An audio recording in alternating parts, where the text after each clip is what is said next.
Baik, terima kasih. Suara saya terang ya? Iya, Pak. Ya, oke, makasih. Mungkin langsung saja saya membuka kegiatan ini berhubung karena moderator dan pemateri sudah hadir. Bismillahirrahmanirrahim. Assalamualaikum warahmatullahi wabarakatuh. Waalaikumsalam. Nama saya Siram Hilal Nojeng dan insya Allah hari ini saya akan menjadi MC atau host yang akan mengantarkan kegiatan ini. Alhamdulillah hari ini kita sama-sama menghadiri kegiatan yang insya Allah akan bermanfaat bagi kita semua, yaitu webinar series yang merupakan kegiatan baru juga di Fakultas Studio. Sebelumnya kita telah mengadakan beberapa webinar, namun kali ini kami mengadakan dengan konsep series, yaitu 5 webinar dengan satu tema yang sama, yaitu wajah tata ruang Indonesia dalam multi perspektif, yaitu geologi, geomorfologi, sosiologis, ekonomi, dan ekologi, yang insya Allah akan diadakan hingga sebulan ke depan.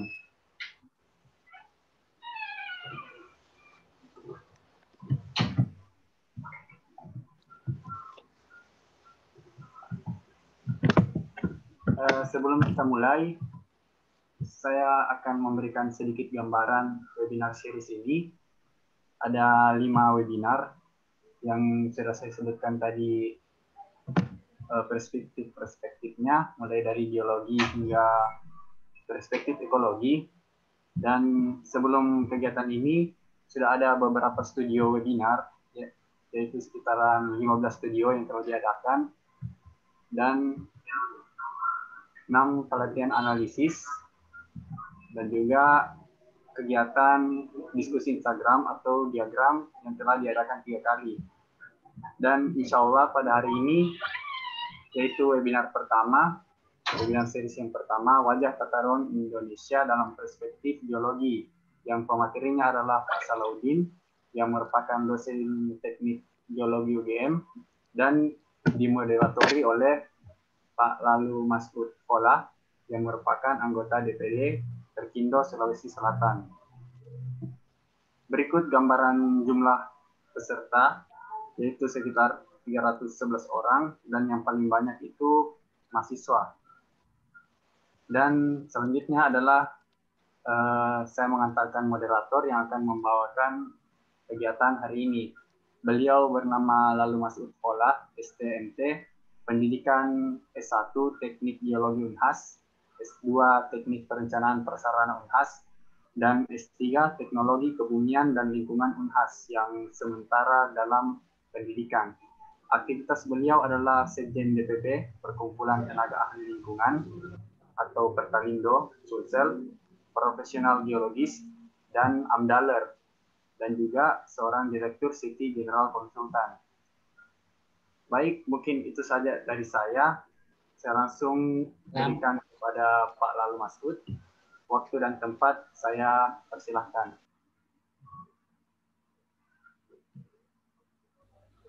Terima kasih, Dinda. Jadi, Assalamualaikum warahmatullahi wabarakatuh. Waalaikumsalam. Selamat siang, salam sejahtera untuk kita semua. Alhamdulillah pada hari ini kita sama-sama diberikan kesehatan.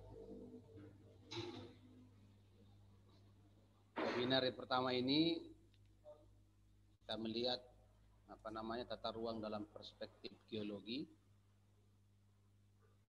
Jadi mungkin sebentar Pak Salahuddin Hussein akan menjelaskan, akan sebagai pengantar diskusi kita bersama tentang apa sih perannya geologi dalam tata ruang. Karena selama ini memang tata ruang aspek geologinya itu belum mendapat porsi yang maksimal. Sebelum dimulai, saya perkenalkan dulu pada teman-teman semua bahwa pemateri kita ini Pak Salahuddin Hussein. Beliau dilahirkan di Palangkaraya, Kalimantan Tengah. Kemudian beliau juga adalah senior atau dosen senior di Fakultas Teknik UGM dengan keahlian spesifik di sedimentologi klastik dan geologi dinamik. Pendidikan S1 beliau selesaikan di UGM di geologi. S2-nya beliau selesaikan di Jerman di Christian Albrecht University. Kemudian S3 beliau selesaikan di Brunei Darussalam di Department of Petroleum Geoscience Faculty of Science University Brunei Darussalam. Beliau juga berafiliasi dengan beberapa ikatan ahli, salah satunya Ikatan Ahli Geologi (IAGI). Ada juga Indonesian Petroleum Association atau IPA, ada juga Association of American Petroleum Geology (APG). Tepatnya barangkali American Association of Petroleum Geology atau APG, dan beliau juga adalah member dari PII, Satuan Insinyur Indonesia. Ini beliau punya penelitian banyak sekali, luar biasa. Ini kita sangat beruntung pada hari ini bisa berbagi, bisa berdiskusi dengan beliau. Ini luar biasa. Kita lihat dia punya penelitian sangat banyak, terutama terkait tentang geologi dinamik, sedimentologi. Banyak sekali publikasi yang internasional maupun nasional beliau sudah lakukan. Mudah-mudahan teman-teman sekalian, mahasiswa yang profesional geologis juga atau pengambil kebijakan yang ada di forum ini bisa mengambil hikmah, bisa menyerap ilmu atau bisa berdiskusi sebentar dengan beliau terhadap wajah tata ruang Indonesia dalam perspektif geologi. Untuk lebih menyingkat waktu, kami persilahkan Kanda, karena ini umur sayanya dengan beliau ini tidak terlalu terpaut jauh. Saya kelahiran 75, beliau 74, sama-sama senang di dunia geologi. Ini Kanda Salahuddin Hussein. Saya persilahkan untuk mengantar diskusi kita atau mempresentasikan materinya. Waktu dan tempatnya saya persilahkan. Baik, assalamualaikum warahmatullahi wabarakatuh.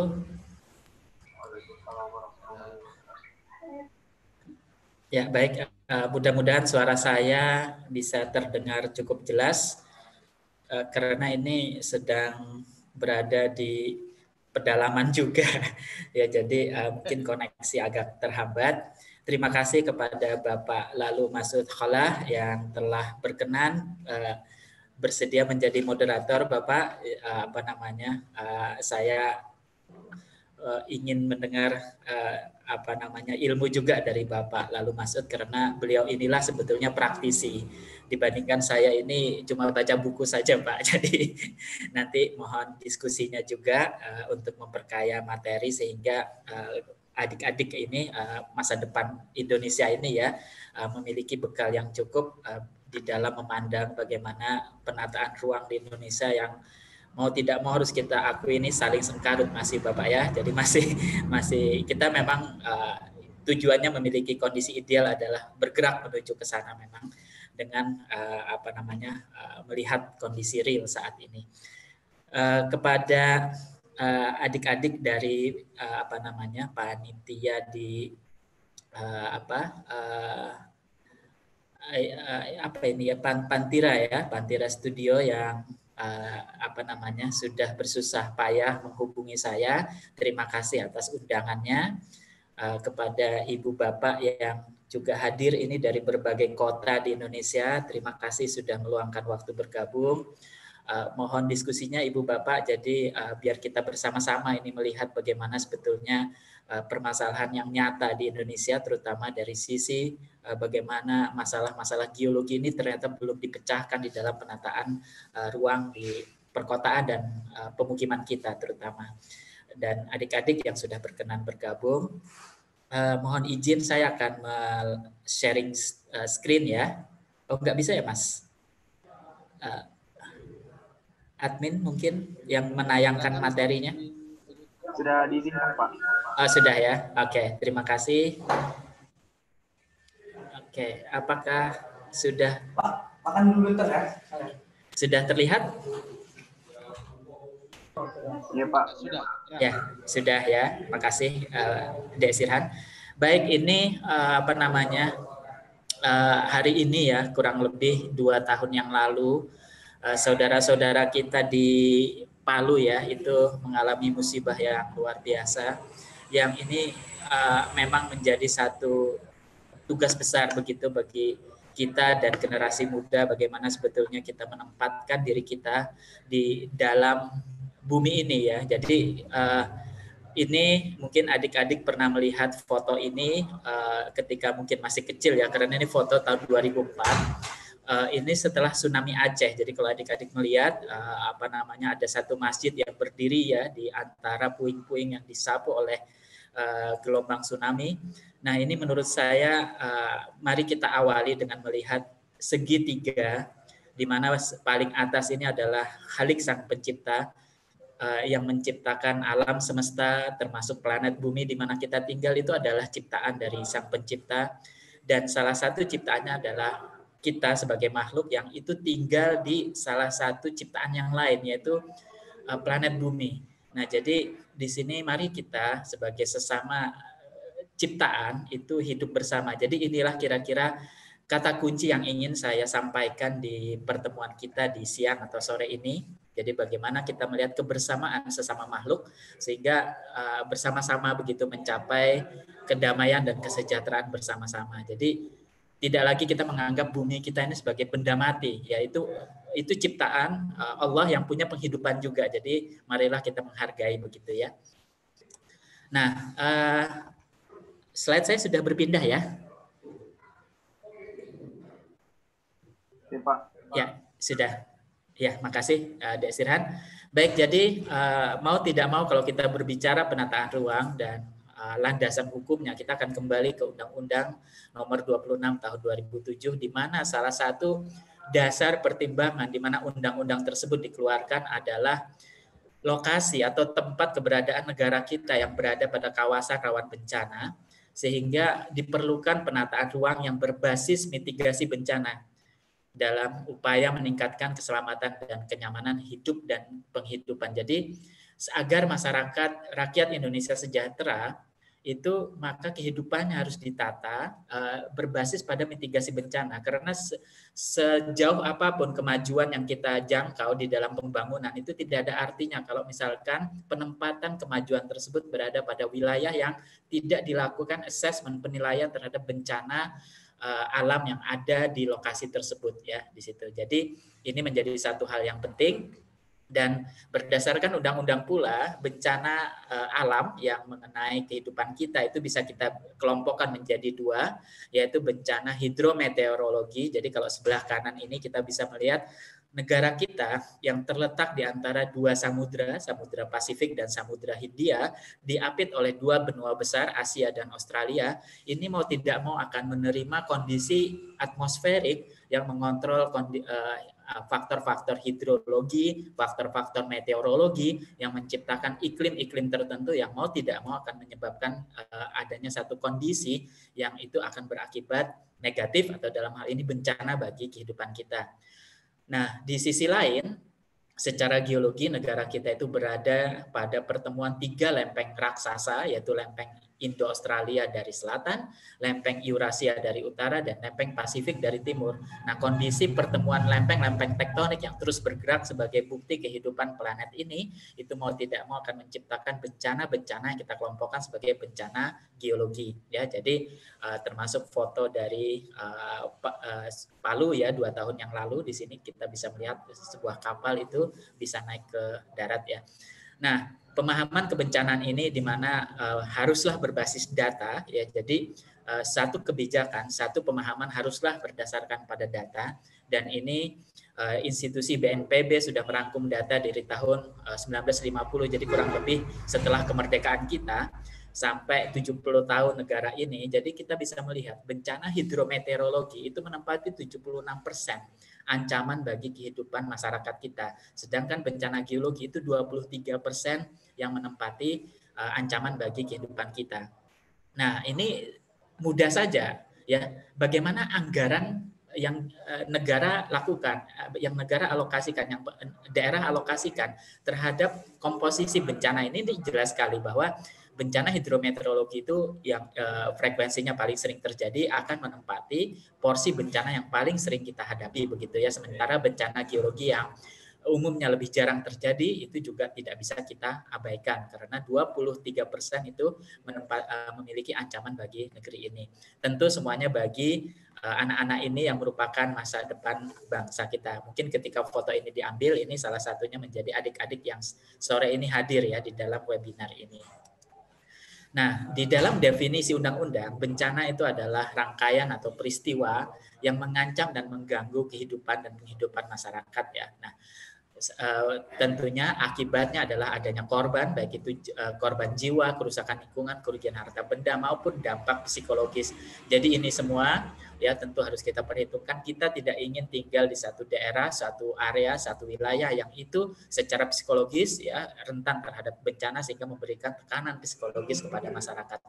Ya, nah seperti di depan tadi, kalau kita rinci lagi bencana geologi dan bencana hidrometeorologi, maka kita akan melihat tanah longsor ini paling besar untuk bencana geologi, dan nanti kita akan pelajari tanah longsor ini tidak lepas dari faktor hidrometeorologi juga ya. Jadi wajar dia kemudian menempati 90% peristiwa yang pernah terjadi dari tahun 1950 ya di sini. Nah, sementara gempa bumi ini yang kedua ya 6%, letusan gunung api sekitar 3%, dan tsunami ini paling kecil ya, tetapi bukan berarti dia korbannya yang paling sedikit juga ya di sini. Nah, kemudian kalau kita lihat frekuensi kejadian bencana hidrometeorologi, maka paling banyak adalah banjir ya, banjir, puting beliung, kemudian ya dilanjutkan oleh kekeringan dan kebakaran lahan. Ini biasanya bersamaan antara kekeringan dan juga ada gelombang pasang. Ini adalah bencana-bencana hidrometeorologi yang mau tidak mau akan dihadapi oleh masyarakat Indonesia. Mengapa? Karena tadi kita sudah lihat posisi negara kita ini unik sekali.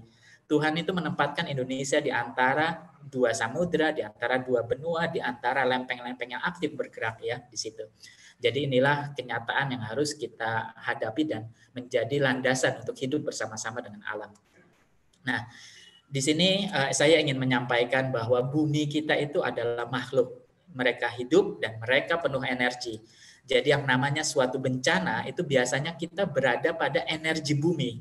Energi bumi yang sedang memindahkan materialnya. Jadi tolong jangan salahkan kalau ada bencana itu jangan-jangan kita memang sedang berada di energi yang sedang bergerak. Energi bumi yang tandanya bumi itu adalah sebuah kehidupan. Nah, mengapa kita manusia ditempatkan di planet bumi? Tata surya kita sendiri punya 8 planet. Ya, tetapi yang layak ditempati karena mau tidak mau kita adalah makhluk darat, makhluk terestrial, maka kita membutuhkan planet yang keras ya, bukan planet gas ya di sini. Jadi planet yang berbahan batu itu ada 4 di tata surya kita, dari Merkurius, Venus, Bumi, dan Mars. Nah, tetapi mari kita lihat kenapa Tuhan memilihkan planet yang ketiga. Salah satu unsur penting bagi kehidupan adalah air. Termasuk juga bencana. Tadi hidrometeorologi itu kaitannya dengan air ya. Air yang berputar di atmosfer dan di planet kita. Mari kita lihat bagaimana kondisi air di planet-planet lain yang berbahan batu, yang keras, yang bisa kita hidupi gitu ya, yang bisa kita tinggal di sana. Merkurius itu batu, tetapi letaknya yang terlalu dekat dengan matahari ya, itu membuat dia sangat panas sehingga tidak ada air yang tersisa di sana. Dan Merkurius ini ukurannya kecil, sehingga apa? Panas yang ada di dalam planet Merkurius itu sudah habis. Akibatnya panas ini nggak bisa menggerakkan kehidupan di dalam planet tersebut. Venus ini ukurannya sama dengan planet Bumi, kurang lebih sama ya. Nah, tetapi Venus ini memiliki banyak gas karbon dioksida hasil dari letusan gunung apinya yang itu tidak berubah menjadi gas yang lain begitu ya. Kenapa? Karena tidak ada tumbuhan, tidak ada vegetasi, tidak ada organisme lain yang mengubah karbon dioksida menjadi oksigen ya di sini. Nah, akibatnya apa? Temperaturnya sangat tinggi, ya, karbon dioksida itu ibaratnya memberi tekanan yang tinggi dan tekanan permukaannya 90% 90 kali lebih kuat daripada planet Bumi. Jadi kalau di sini seseorang kalau tingginya 1,7 meter, nah di sana bisa berkurang 1/90 ya nanti ketinggiannya karena tekanan yang sangat tinggi. Nah, Venus ya ini merupakan bumi masa lampau. Ya, bumi masa lampau itu seperti Venus, karbon dioksidanya sangat tinggi, tapi Tuhan ya memberikan organisme yang mengubah karbon dioksida menjadi oksigen sehingga bumi saat ini berwarna hijau seperti yang kita lihat ya di situ. Mars bagaimana? Nah, Mars ini planetnya agak kecil ya, lebih kecil dibandingkan bumi dan Venus ya. Akibatnya apa? Panas yang di dalam planet untuk menggerakkan kehidupan planet itu sudah hampir habis. Jadi Mars ini dying planet, planet yang hampir mati. Kita nggak mungkin tinggal di sana. Kenapa? Karena proses kehidupan planet yang akan memberikan gas yang kita butuhkan, yang memberikan mineral yang kita butuhkan itu sudah nggak berlangsung lagi ya. Akibatnya apa? Ya di sana esnya air ada, tetapi karena letaknya lebih jauh dari bumi, maka air akan hadir dalam bentuk es. Jadi di sini yang harus kita lihat adalah ini adalah perahu kita bersama. Planet yang berwarna biru ini adalah perahu di mana kita mengarungi angkasa raya yang luas ini. Dan ya ini adalah satu-satunya gitu ya. Jadi walaupun ada tata surya yang lain gitu, tapi para ahli sampai saat ini belum menemukan planet yang memiliki ciri kehidupan seperti bumi ya. Marilah kita rawat planet ini ya dan hargailah kehidupan yang ada di dalamnya. Nah, dari tadi saya bicara kehidupan apa sebetulnya kehidupan bumi. Nah, seperti tadi yang saya sampaikan, suatu planet apabila memiliki panas di dalam tubuhnya, maka dia akan hidup. Ya, seperti juga manusia, hewan itu kan kalau memiliki metabolisme dia akan panas ya. Nah, planet ya seperti bumi itu memiliki panas di dalam bumi yang berasal dari sisa-sisa pembentukan planet tersebut, sehingga semakin besar dia masih mempertahankan panas sisa dari miliaran tahun yang lalu, dan juga dia memiliki unsur-unsur radioaktif yang tersimpan di dalam inti dari planet tersebut yang masih memancarkan panas. Nah, panas inilah yang akan menggerakkan unsur material yang ada di dalam planet itu, sehingga akibatnya adalah material-material yang bergerak tadi akan merecycling, akan mendaur ulang, akan menghasilkan unsur-unsur yang dibutuhkan di permukaan ini. Mari kita lihat di permukaan ya. Ini adalah organisme, ada tumbuhan, ada hewan, ada manusia di sana yang itu menanti apa yang dilontarkan dari dalam bumi ini ya di situ. Nah, itulah yang kita butuhkan ya, di mana kemudian gas-gas air yang dilontarkan ini kemudian menjadi atmosfer kita, menjadi pelindung kita, menjadi penyuplai kebutuhan kita baik air maupun oksigen ya di situ. Nah, sehingga di sini kita harus melihat kehidupan planet itu bisa kita bagi dua. Ada yang hidup di dalam pergerakan-pergerakan energi, pergerakan-pergerakan material yang di dalam yang kita sebut sebagai proses endogenik, proses dalam bumi, dan ada pergerakan gas dan uap air yang ada di atas yang menyelimuti planet ini yang memberikan unsur-unsur yang kita butuhkan. Itu pergerakan yang ada di selubung bumi, ini kita sebut sebagai pergerakan eksogenik yang ada di permukaan. Masing-masing pergerakan energi, pergerakan material ini itu akan selalu bergerak terus selama panas ini masih ada, ya.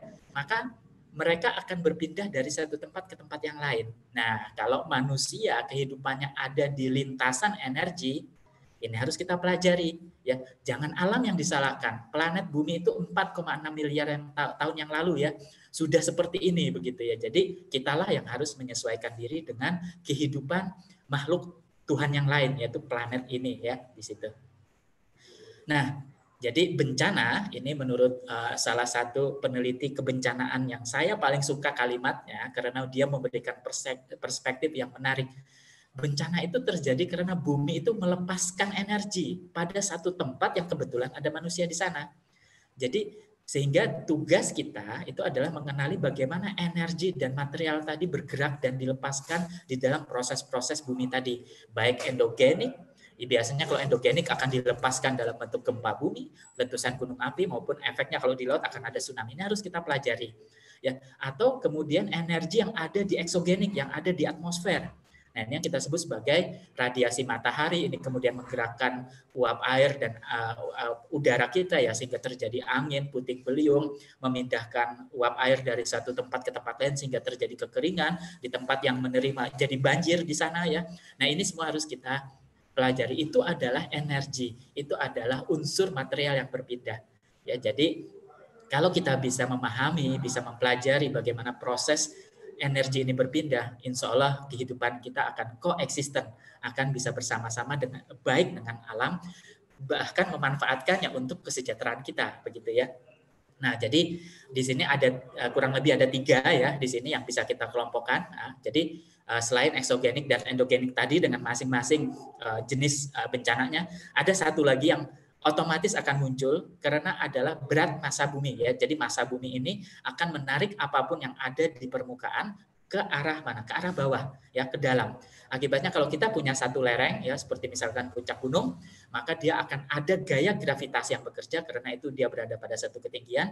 Nah, bayangkan kalau ada material yang di sana, misalkan tanah atau batuan, karena proses gravitasi gaya berat, maka akan terjadi bencana kita sebut sebagai perpindahan energi material dari elevasi yang tinggi ke ketinggian yang tinggi ya menuju ketinggian yang lebih rendah. Nah, itulah jenis misalkan banjir bandang, tanah longsor itu terjadi di sana.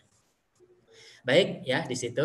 Nah, sedikit ya di sini karena beberapa hari ini kita biasanya disibukkan masalah ada satu penelitian begitu ya dari sebuah universitas mengenai bencana luar biasa yang terjadi di daerah pesisir begitu ya, terutama di pulau-pulau Sumatera, Jawa sampai Nusa Tenggara ya. Nah, ini yang harus kita pahami adalah proses yang ada di bumi itu terjadi di dalam rentang waktu di luar jangkauan kita ya. Ini yang disebut sebagai deep time, waktu dalam ya.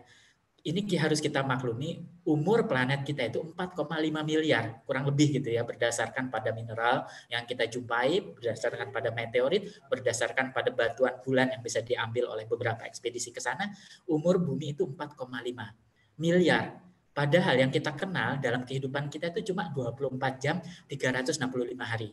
Ya, itulah ya kemampuan manusia memahami waktu. Sementara proses energi bumi, proses perpindahan material bumi itu terjadi di dalam waktu yang sangat-sangat lama ya. Nah, di sini mari kita bawa ya pemahaman kita ke dalam bagaimana bumi itu berhidup ya di sini. Jadi misalkan ya bumi itu hidupnya dalam 24 jam saja, jadi 4,5 miliar tahun itu kita jadikan 24 jam atau 1 detik itu kita anggap sebagai 52.000 tahun ya. Maka ya setelah tengah malam, jadi katakanlah Allah menciptakan bumi tengah malam ya di dalam pemahaman 24 jam kita ya, maka ya permukaan bumi itu baru ramah untuk kehidupan pukul 9 pagi. Itulah ketika oksigen sudah mulai muncul ya, tetapi tumbuhan masih perlu waktu ya. Itu sampai dari jam 9 pagi, siang, sore, baru maghrib ya, jam 6 sore ya, itu kurang lebih waktu maghrib bagi kita ya. Itulah tanaman pertama muncul. Bayangkan ya, dari tengah malam baru siap untuk dipakai itu bumi itu baru maghrib. Ya, ini jangka waktu yang luar biasa ya. Nah, tetapi setelah dari maghrib itu luar biasa ya perkembangan kehidupan yang di bumi. Jadi setelah algae muncul, jam 9 malam ikan muncul, disusul dinosaurus muncul, disusul mamalia muncul gitu ya di situ. Nah, yang menarik adalah kita manusia itu hadir paling terakhir. Jadi kalau di dalam kehidupan bumi dalam 24 jam, manusia itu baru hadir 4 detik terakhir. 4 detik. Kalau kita katakan sekarang itu jam tengah malam juga itu ya, jam 00. Nah, jadi manusia itu baru 4 detik terakhir. Bayangkan, manusia yang hadir 4 detik terakhir menuntut proses itu mengikuti keinginan dia. Proses yang sudah hampir 23 jam, 59 menit, 56 detik itu harus ngikutin keinginan dia. Nah, ini kan sesuatu yang bisa ditertawakan ya di situ. Jadi, wah kamu nggak boleh banjir, kamu nggak boleh longsor, kamu nggak boleh meletus kalau gunung api. Nggak bisa seperti itu. Ya, ini adalah proses jutaan tahun yang sudah lama terjadi. Kita hanya hadir belakangan ya di situ. Kita adalah penghuni terakhir menempati proses yang sudah berjalan lama ya. Jadi mari sesuaikan kehidupan kita dengan proses tersebut dan dengan pemikiran kita, dengan akal budi yang Allah berikan ke kita. Mari kita mengatur proses tersebut sehingga bisa kita manfaatkan gitu ya. Nah, di sini ya. Jadi bumi yang hidup ya, itu lapisannya bergerak ya di sini. Jadi tadi panas bumi itu akan menggerakkan kulit-kulit bumi. Nah, kulit bumi ini ya bersama-sama apa yang kita sebut sebagai kerak ya, dan sedikit mantel ya, batuan yang ada di bawah kerak itu mereka terpotong-potong yang kita kenal sebagai lempeng-lempeng litosfer. Nah, lempeng litosfer ini, atau kalau masyarakat awam biasanya mengenal lempeng tektonik ya. Nah, lempeng litosfer ini dia akan bergerak secara horizontal, berbenturan satu sama lain, bergesekan satu sama lain, bergerak memisah satu sama lain. Nah, proses-proses pergerakan lempeng-lempeng litosfer ini adalah manifestasi ya proses kehidupan bumi di kerak bumi ya. Jadi proses endogenik tadi itu akan menggerakkan lempeng-lempeng litosfer. Akibatnya apa? Ya otomatis akan ada gempa bumi karena ada persinggungan lempeng, akan ada gunung api karena akan ada lempeng yang kemudian masuk dan menghangat menjadikan magma, ya. Akan ada gunung-gunung karena tabrakan lempeng tadi akan mengangkat batuan kerak ini menjadi ke atas. Nah, efeknya adalah selain proses-proses bencana endogenik, ada gempa, ada gunung api, ada tsunami juga. Nah, selain itu perubahan bentuk permukaan bumi, adanya gunung-gunung, ini akan mengacaukan, akan mengatur ulang proses hidrologi tadi. Jadi aliran udara berubah, aliran uap air berubah. Nah, ini akan menyebabkan mempengaruhi bencana hidrometeorologi. Gunung-gunung itu juga menyebabkan adanya lereng. Nah, lereng ini memberikan peluang proses gravitasi untuk menghasilkan bencana-bencana seperti tanah longsor. Ya, jadi seperti itu kira-kira bagaimana kita memahami lapisan-lapisan bumi di dalam sana bergerak karena panas bumi, menjadikan sebuah planet yang hidup ya. Justru karena planet yang hidup itulah manusia hadir di sini, bukan pada planet yang mati gitu ya, karena memang manusia membutuhkan material dan gas-gas yang dihasilkan dari proses tersebut. Nah, mari kita melihat Indonesia ya di situ. Nah, Indonesia yang kita kenal ya merupakan bumi yang hidup dengan proses endogenik yang luar biasa karena tadi kita berada pada 3 lempeng yang aktif. Nah, ini mari kita kembali 55 juta tahun yang lalu ya. 55 juta tahun yang lalu kalau dalam jam yang tadi kita pakai 24 jam itu cuma kurang lebih kembali sekitar 30 menit yang lalu itu ya. Jadi kalau kita kembali 55 juta tahun yang lalu, inilah Indonesia ya di dalam bola dunia saat itu. Ya, bagaimana Indonesia Barat yang diwakili oleh pulau-pulau besarnya ya Sumatera, Kalimantan dan Jawa dan sedikit Sulawesi ada di sana yaitu Sulawesi Selatan ya itu masih bersatu dengan benua Asia ya yang kuning itu ya. Sementara ya sebagian besar Indonesia Timur itu bersama-sama dengan Australia di selatan ini dia akan hadir, dia akan bergabung bersama-sama dengan gerakan lempeng-lempeng litosfer ke atas ya, jadi ke arah utara ini ya Australia. Jadi kalau kita gerakan begini ya, setiap 5 juta tahun kita lihat. Jadi bagaimana 25 juta tahun yang lalu ya benturan pertama antara Indonesia Timur dan Indonesia Barat itu terjadi dan pelan-pelan membentuk sebuah pulau yang unik yang kita kenal sebagai Pulau Sulawesi saat ini ya.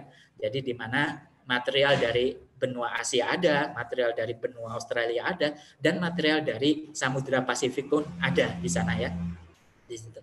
Nah, ini sudah puluhan juta tahun berlangsung.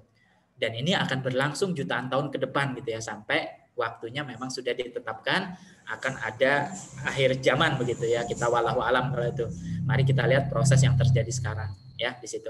Nah, akibatnya apa? Kita punya banyak batuan-batuan yang patah, kerak bumi yang patah di permukaan yang kita kenal sebagai patahan aktif.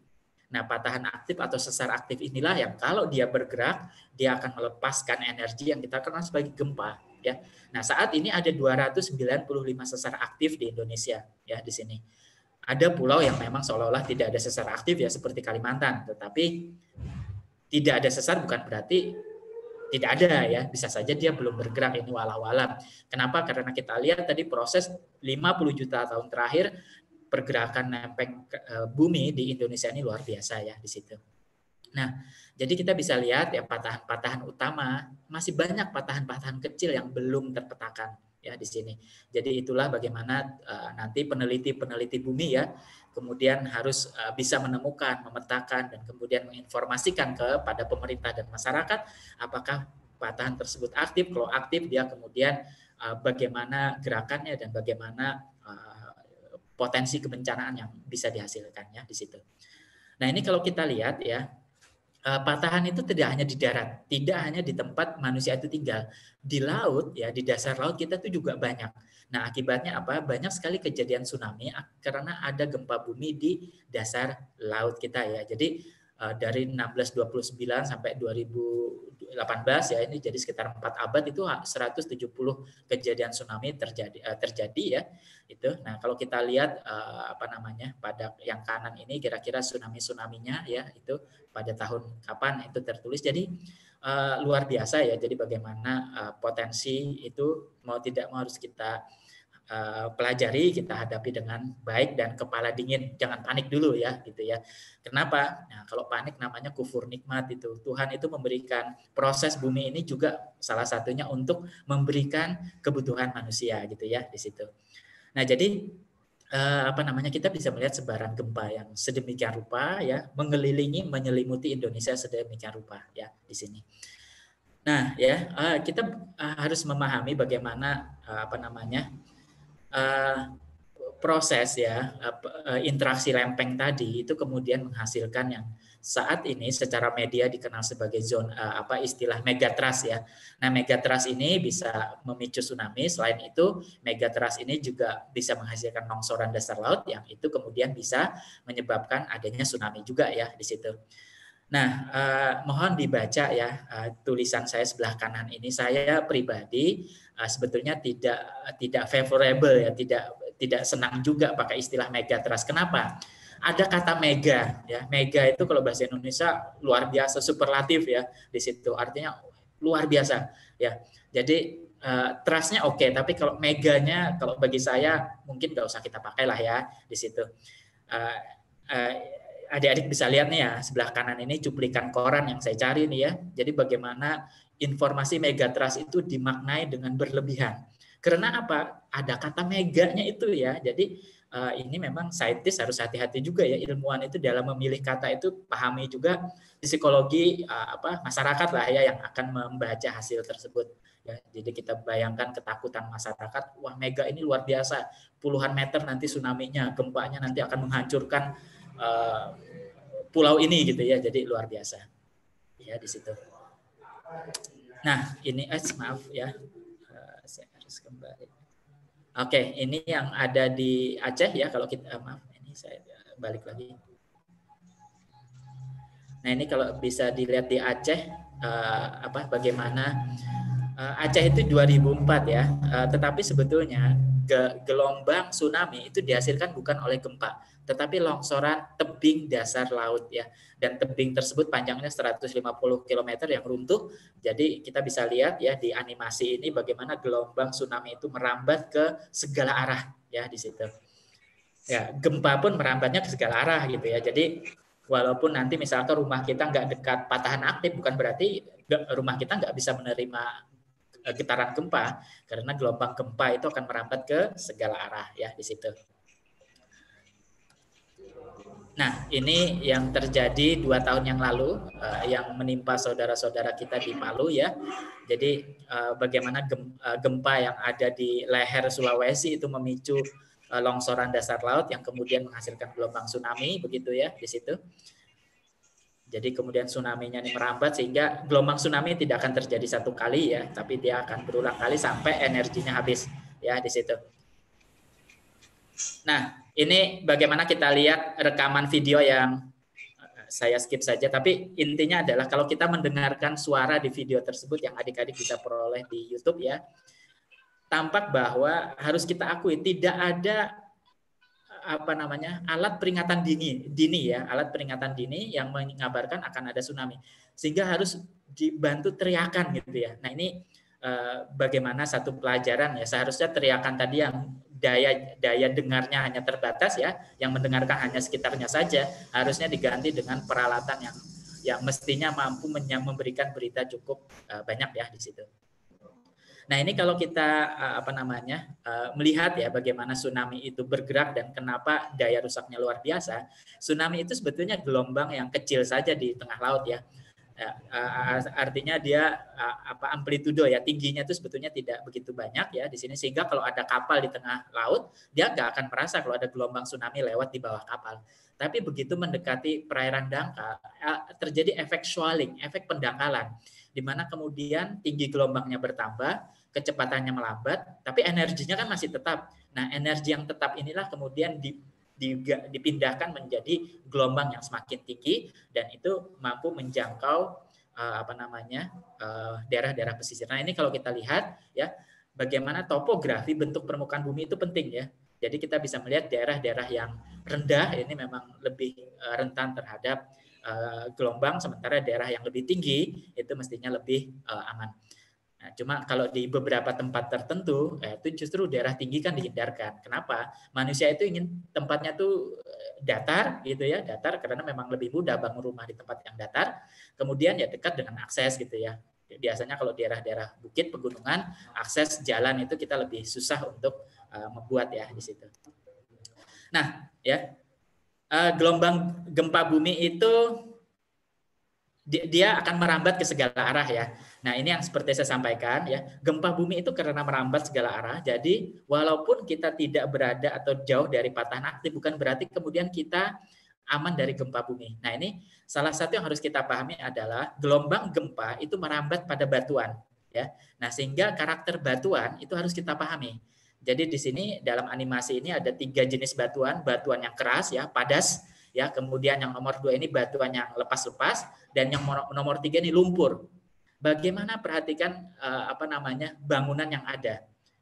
Pada batuan yang keras ya, itu bangunan masih utuh, batuan yang keras bangunan utuh. Pada batuan yang lepas, bangunan rusaknya lumayan parah. Tetapi pada daerah lumpur, nah terjadi efek yang kita kenal sebagai pelumpuran atau likuifaksi.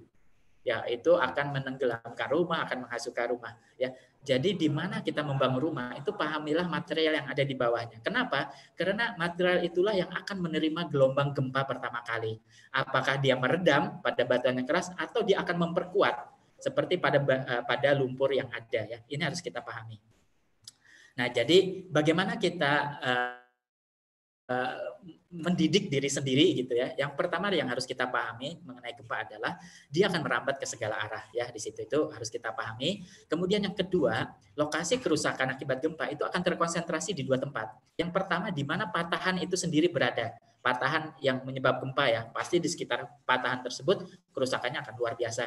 Tetapi di daerah yang jauh itu juga bisa rusak. Kalau dia mengalami apa? Mengalami amplifikasi. Nah, ini adalah zona kedua di mana kerusakan itu akan berada ya, di mana resonansi getaran itu akan diamplifikasi, diperkuat ya, sehingga kerusakannya menjadi berkali lipat malah ya di situ. Nah, ini yang harus kita pahami di mana 2 lokasi ini berada gitu ya di situ.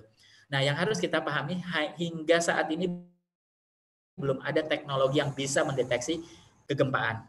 Saya percaya kemarin mungkin ada di media massa gitu ya, ada sebuah universitas menemukan alat deteksi kegempaan, tapi sebetulnya itu masih harus diuji juga gitu ya di situ. Jadi sampai saat ini belum ada satu teknologi yang bisa meramalkan di mana gempa itu akan terjadi ya di situ. Nah, sehingga yang harus kita lakukan, kita menghadapi bencana yang sifatnya itu unpredict gitu ya di sini. Jadi kita harus menyebarkan pengetahuan bahwa daerah itu rentan kegempaan dan menyampaikannya lintas generasi. Kenapa? Masyarakat kita lemah di sini ya. Kadang pesan dari kakek ke ayah ke anak itu belum tentu sama ya. Jadi ini proses pembelajaran lintas generasi, dongeng-dongeng itu harus di-create ya agar apa? Agar sampai ke generasi yang lebih muda ya di situ. Nah, yang kedua adalah memperoleh peta dan informasi. Nah, termasuk ini ya, termasuk peta yang ada di sebelah kiri ini untuk daerah Sulawesi Tengah. Tapi peta ini belum cukup. Apa? Harus ada peta yang berisi amplifikasi. daerah mana yang akan mengalami kerusakan kalau menerima gempa dari daerah yang jauh. Ya, nah di situ itu penting itu ya di situ. Nah sehingga selain kita memperoleh informasi peta, kita juga harus tahu bangunan rumah kita itu ada di batuan yang seperti apa ya di situ. Kalau gedung-gedung tinggi pasti ada ya penelitian yang namanya geoteknik, ada pemboran mengenai batuan pondasi. Tapi kalau rumah-rumah tinggal, nah inilah pentingnya ya informasi-informasi geologi itu dikembangkan ya, terutama untuk kampus-kampus yang sudah memiliki prodi-prodi geologi itu bisa kemudian berpartisipasi di dalam pengembangan informasi dasar kebencanaan seperti ini ya. Nah, yang ketiga tentu kita lihat tadi kan bahwa ada satu pameo gitu ya, kata-kata gempa itu nggak membunuh, yang membunuh itu bangunan ya.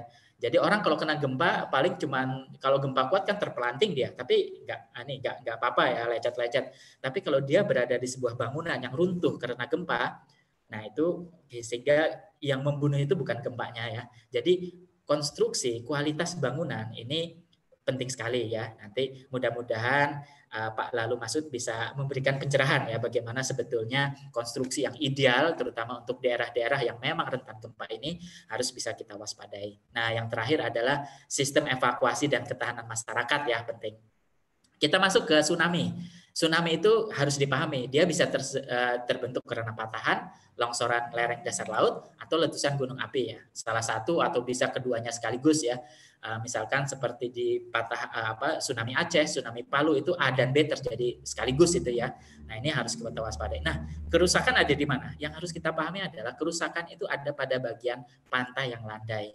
Dan yang kedua dia akan gelombang itu akan terkonsentrasi di dalam sebuah teluk. Nah ini yang harus kita pahami ya, sehingga bukan berarti pantai yang landai dan teluk ini nggak boleh dihuni, boleh ya, tetapi mari kita konstruksi ya penataan wilayah yang baik yang memperhatikan mitigasi, itu kuncinya ya.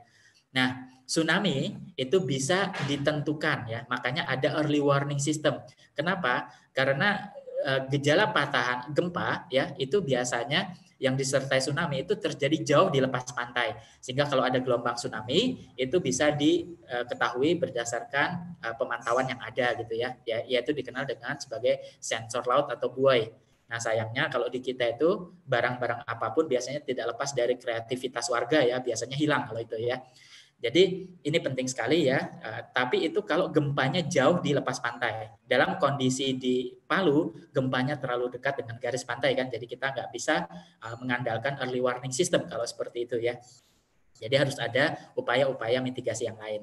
Nah, tindakan mitigasi apa yang 1 dan 2 itu penting ya, 3 itu nah saya khusus yang 3 aja. Perhatikan topografi ya di situ. Kenapa? Karena jangkauan tsunami itu akan mengikuti topografi ya. Di mana energinya akan habis, di mana energinya akan terkonsentrasi itu akan mengikuti topografi ya di situ. Baik, saya lanjut lagi ya. Nah, kita pindah ke gunung api. Ini salah satu kehidupan bumi yang lain adalah gunung api. Indonesia itu diberkahi Allah dengan 127 gunung api aktif. Makanya tanah Indonesia subur luar biasa gitu ya.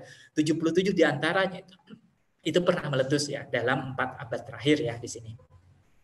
Nah, yang harus kita pahami adalah gunung-gunung api di Indonesia itu memiliki karakter yang berbeda.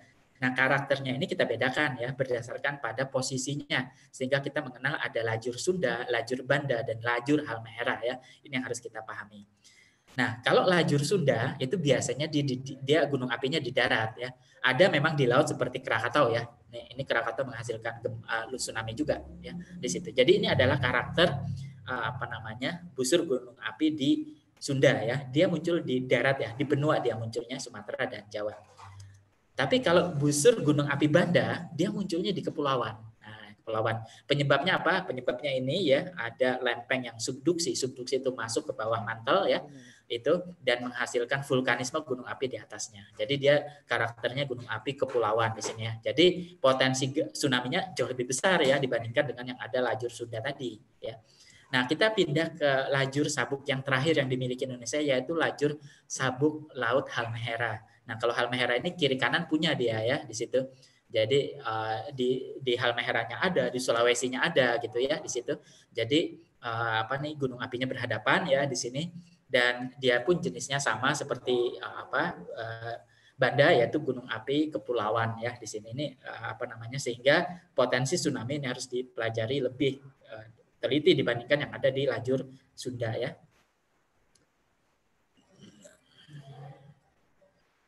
Nah ini oke. Kita bisa lihat apa namanya, ini tadi letusan Sinabung. Nah jadi di gunung api ya, bencana gunung api itu kalau material yang seperti abu yang dilihat di video ini ya itu tidak apa-apa ya, itu malah akan memberi kesuburan ya di dalam jangka waktu lama. Tapi kalau jangka waktu pendek ya dia akan mematikan tanaman juga ya seperti ini ya, karena dia tertutup tidak bisa apa namanya berfotosintesis ya. Nah, yang harus diwaspadai ya itu adalah pemukiman yang di lereng. Kenapa? Karena gunung api di Indonesia umumnya menghasilkan yang disebut sebagai awan panas, nue ardente atau butus gembel kalau di bahasa Jogja ya di sini. Nah, ini panasnya sekitar 400 derajat Celcius, apapun yang kena akan langsung gosong ya. Jadi lintasan kemana awan panas ini bergerak itu harus kita waspadai ya di situ. Kemudian ini kalau kita lihat ya di sini ada yang warna putih kan, ini adalah lahar. Nah lahar biasanya dia di sungai ya di situ. Nah sehingga bagaimana kita hidup bersama gunung api, maka kita harus bisa mempelajari gejala-gejala gunung api di mana kita tinggal ya. Orang yang tinggal mohon maaf ya, mungkin contohnya di Jawa ya, di Merapi itu selalu aktif ya, setiap 4 tahun dulu meletus gitu ya, dan tinggal misalkan di gunung yang seperti gunung yang sudah tidak aktif itu akan berbeda ya di situ. Jadi karakter gunung api itu penting. Nah, yang harus kita waspadai adalah di mana kemungkinan bahaya itu akan terkonsentrasi ya. Kalau bahaya datang ya, maka berubah dia menjadi bencana kalau terkena manusia kan. Yang pertama lereng gunung di mana awan panas itu menuju ya. Ini berpindah-pindah dia ya. Kalau gunung itu biasanya berpindah-pindah arah letusannya. Yang kedua ya, di mana sungai yang akan membawa lahar. Nah, ini mohon diwaspadai bagi masyarakat yang tinggal di sekitar sungai. Kenapa? Karena lahar ini dia memang tidak panas, tetapi dia bisa merusak karena berupa pasir dan batuan ya di sini.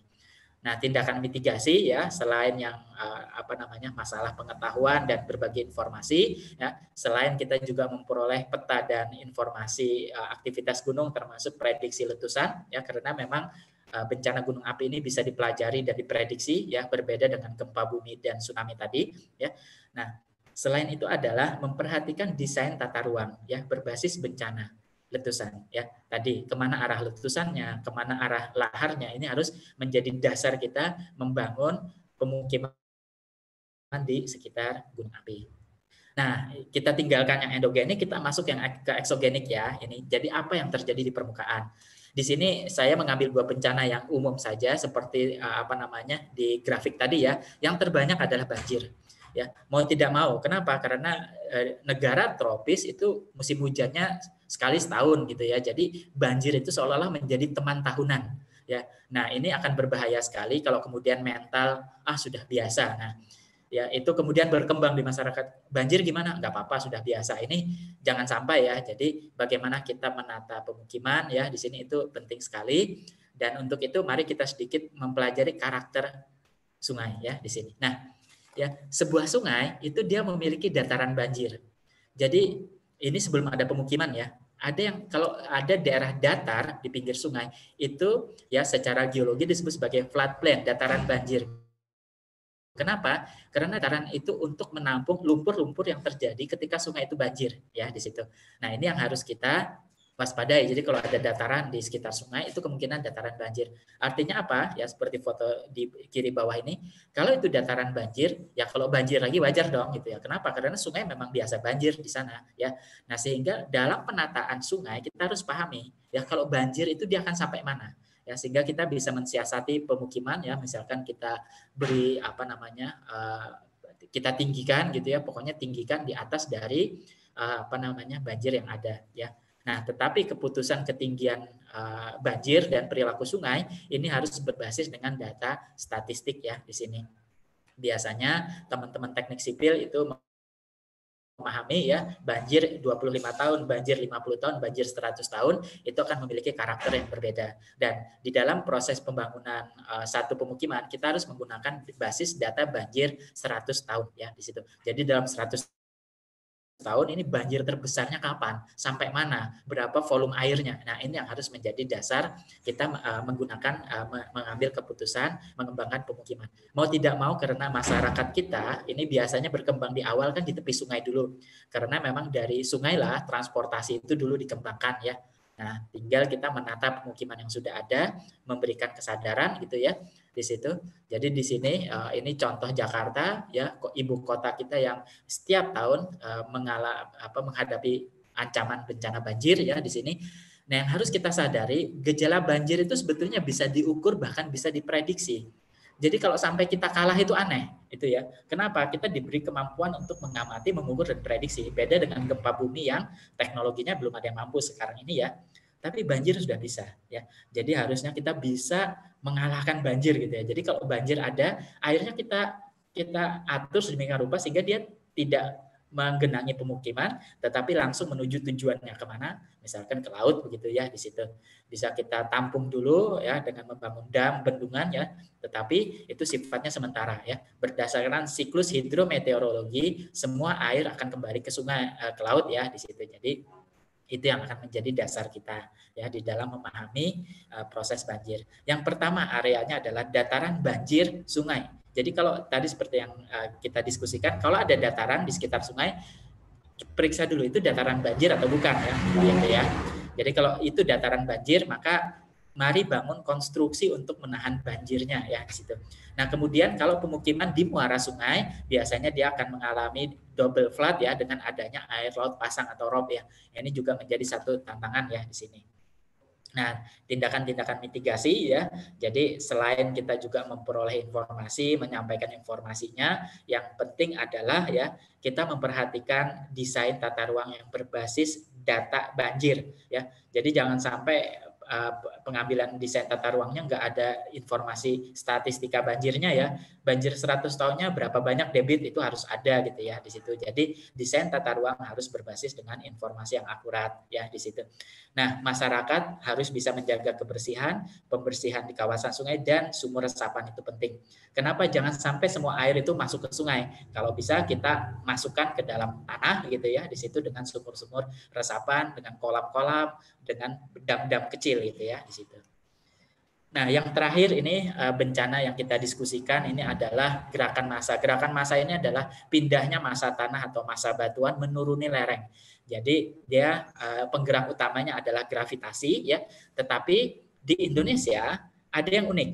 Gerakan massa itu umumnya terjadi bersama dengan hujan atau setelah hujan. Artinya apa? Ada peran air tanah ya di sini, air hujan yang masuk ke pori-pori tanah. Sehingga di sini ada dua faktor yang harus kita pertimbangkan ya. Lereng ya itu memiliki sudut alamiah di mana dia stabil ya. Nah, misalkan di contoh kanan atas ini ya ada pembangunan jalan, otomatis sudut lereng menjadi tidak stabil. Nah, proses alam dia akan mencapai kestabilan lagi dengan mengembalikan ke lereng yang semula. Supaya apa? Ya supaya yang rongga kosong ini diisi material lagi gitu ya. Materialnya dari mana? Dari atas bukitnya ya. Di situ itu yang harus kita pahami. Kemudian nah ini proses air ya, peran air itu dia berfungsi seperti lubrikan, pelumas gitu ya. Sehingga material itu menjadi lebih mudah bergerak. Sehingga yang harus kita waspadai di sini ya itu adalah lereng ya. Bisa kita perhatikan video kiri bawah di Taiwan ini. Ya, bagaimana itu ya, untung ini selamat ya, alhamdulillah. Bisa dibayangkan kalau batu sebesar rumah ini mendaratnya di atas mobil gitu ya. Ini karena apa? Karena seperti kanan atas ini, lereng yang mula-mula ya itu dipertegak oleh proses manusia membangun konstruksi ya. Otomatis alam itu akan dengan caranya sendiri mencoba ke sudut lereng yang semula. Dengan cara apa? Diisi lagi yang kosong tadi dengan material-material dari atas bukit. Jadi ini adalah proses energi ya.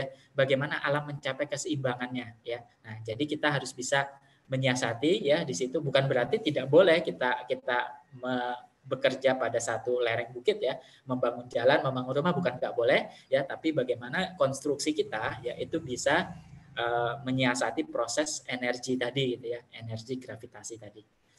Nah, sehingga ya langkah-langkahnya ya lagi-lagi ya tanah longsor ini bisa diamati, bisa diukur, bisa diprediksi ya.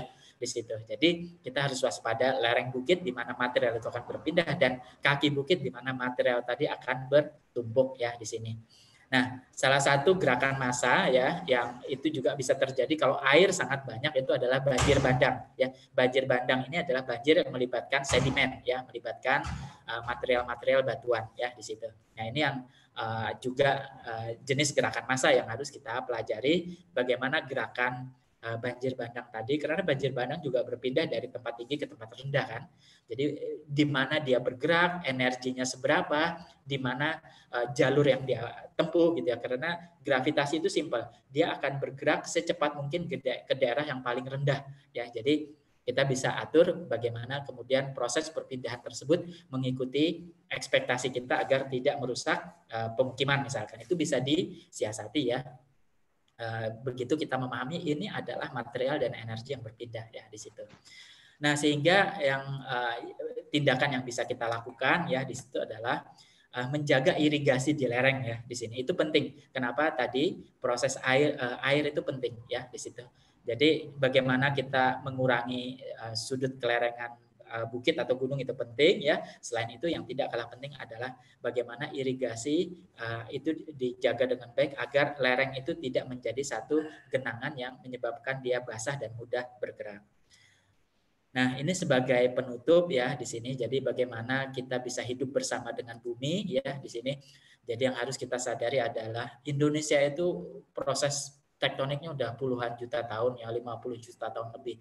Planet ini bahkan miliaran tahun ya. Dan semuanya proses tersebut akan memberikan potensi ya, baik potensi positif sumber daya alam maupun potensi negatif ya berupa bencana. Ini harus kita sadari, kita akan hidup kedua-duanya. Kita nggak mungkin milih positif saja ya, negatif. Nah, negatif ini bukannya dihindarkan, bukannya disalahkan, tetapi dikelola ya di situ. Nah, yang harus kita sadari ya, proses endogenik di Indonesia itu luar biasa aktif. Kenapa? Karena kita diapit 3 lempeng litosfer besar. Ya, selain itu ya, proses hidrometeorik kita ya, dengan proses topografi Indonesia hasil dari benturan lempeng itu menyebabkan curah hujan dengan intensitas yang tinggi serta topografi yang rentan terhadap gravitasi ya, gerakan massa.